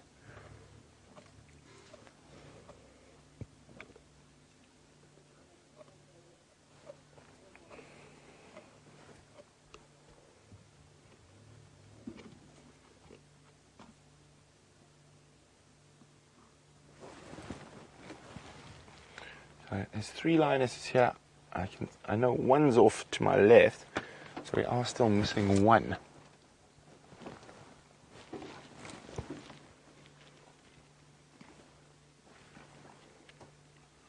Oh, there's another male. There's a second male. I thought I heard 2 males calling.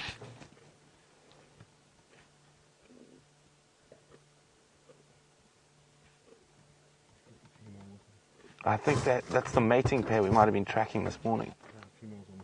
Mm-hmm.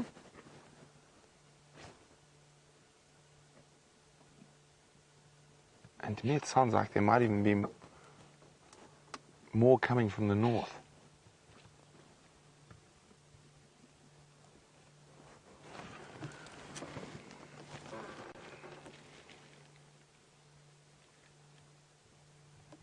I keep hearing something up there. I can't see anything.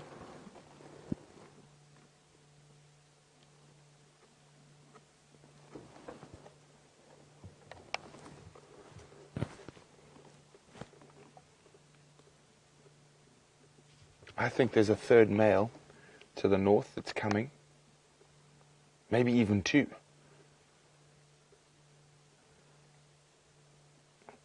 Jamie has certainly saved cat today.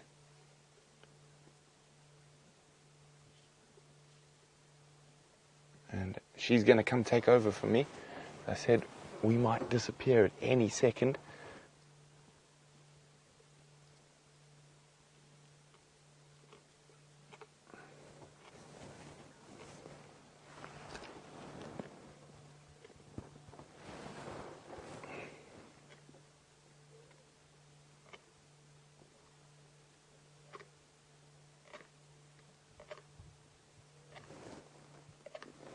So we've got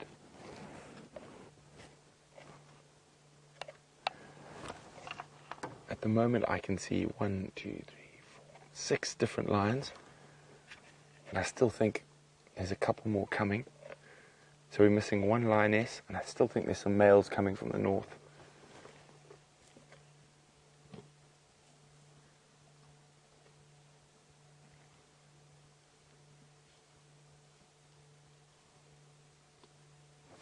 I just want to see where Jamie is, because I'm going to have to move. Jamie.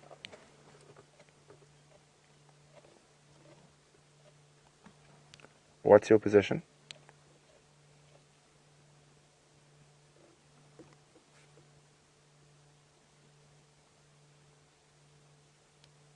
Jamie, what's your position?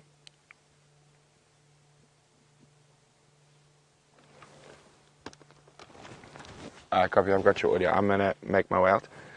Okay, guys, I'm going to make space. My battery's not going to die. My battery is going to die. Jamie's is not. So we're going to say, wow! And we'll definitely come see these lions again tomorrow. The second ever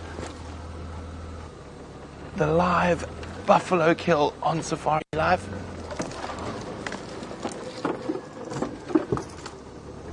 Bye, lions.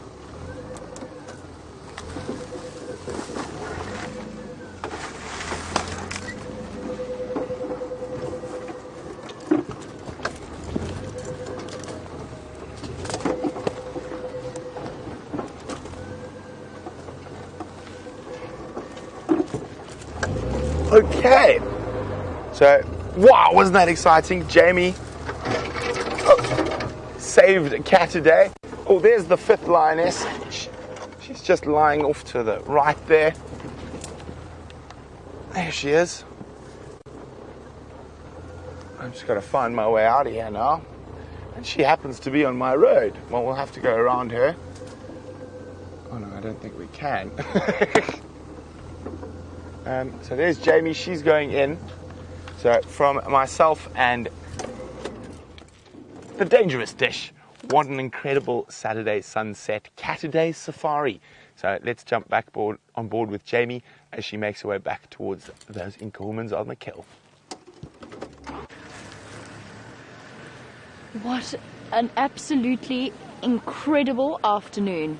That has been well and truly one of my most memorable moments in the bush that I have ever experienced.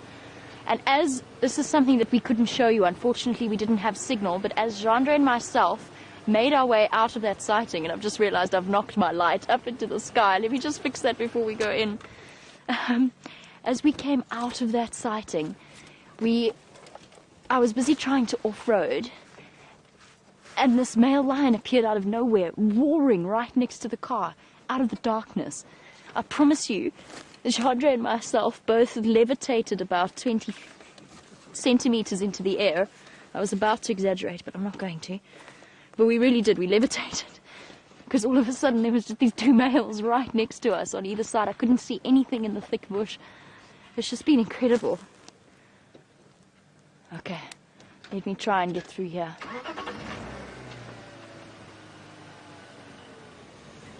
We're going to be playing a bit of Tetris here with the other vehicles.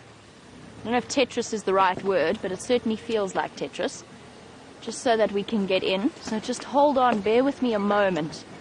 Brent is trying to get out, and there's another vehicle trying to get out as well. You can hear Brent creaking through. Ah, there's a male lion. He's not even feeding. I expected him to be feeding. Oh. Well, that was unfortunate. Sorry, Jandre.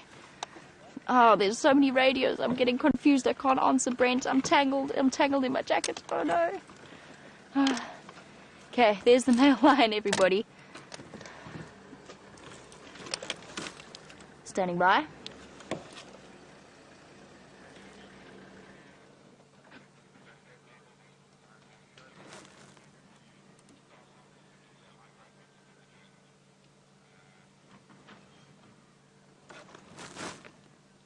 Copy, confirm south of my position now.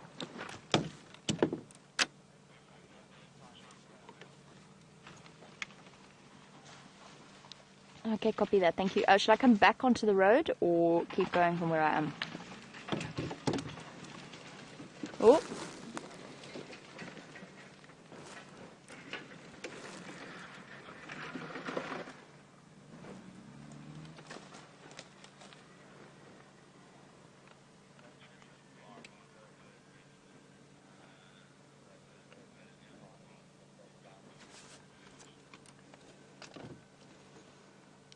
Copy that, thank you. There's a one of the Ngala here, right in front of me.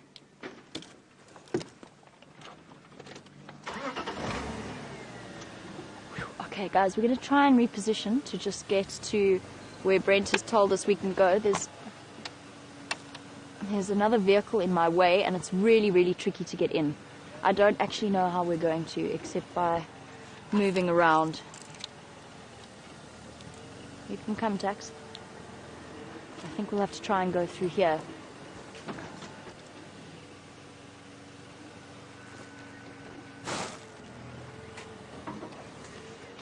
I can't see with this light on. No, it's fine. I've got it.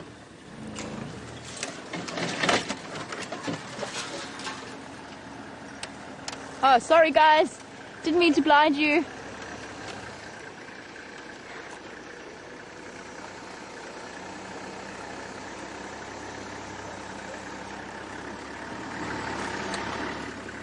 Thanks so much. Shem, hope you got to see it. Yo, that happened so fast. Cool. Alright, cheers guys. Have fun. Thank you. Cheers.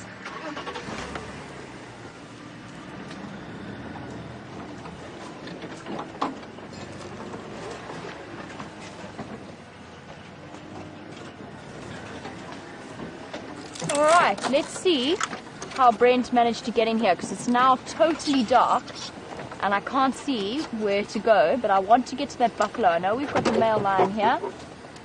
I think we can do it this way. There we go. Okay, we got it. Oh boy, you're not hungry. Oh.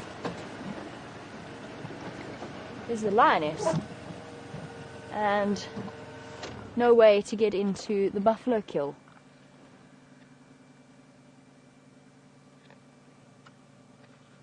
You can hear them crunching away. I would like to have a chance to get to see the buffalo kill before we end off. We have extended, as you may be able to tell, we have extended our show considerably.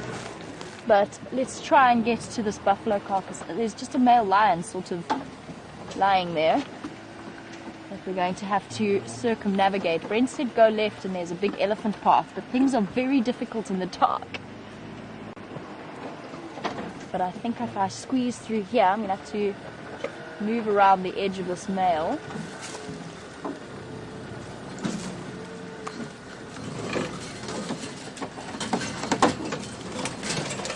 I think this is where Brent meant.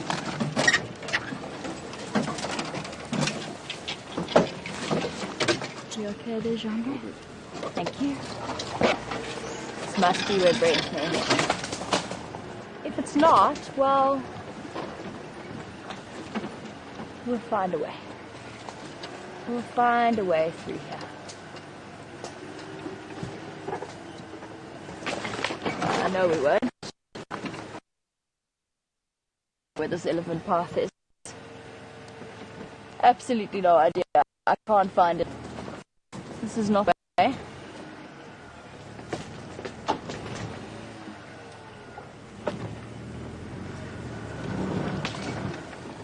Okay, we're getting signal here. We're definitely not going to have signal there. I can't see the lion.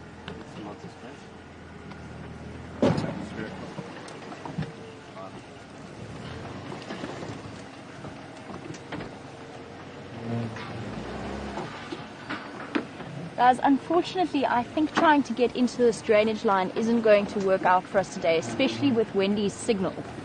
We've had the most amazing experience, but I don't think we're going to manage it, unfortunately. And I've also got several vehicles waiting to get into the sighting now. We will be here first thing tomorrow morning to follow up on these lions. I don't know how Brent got in here, and I can't manage it with this lion lying where he is.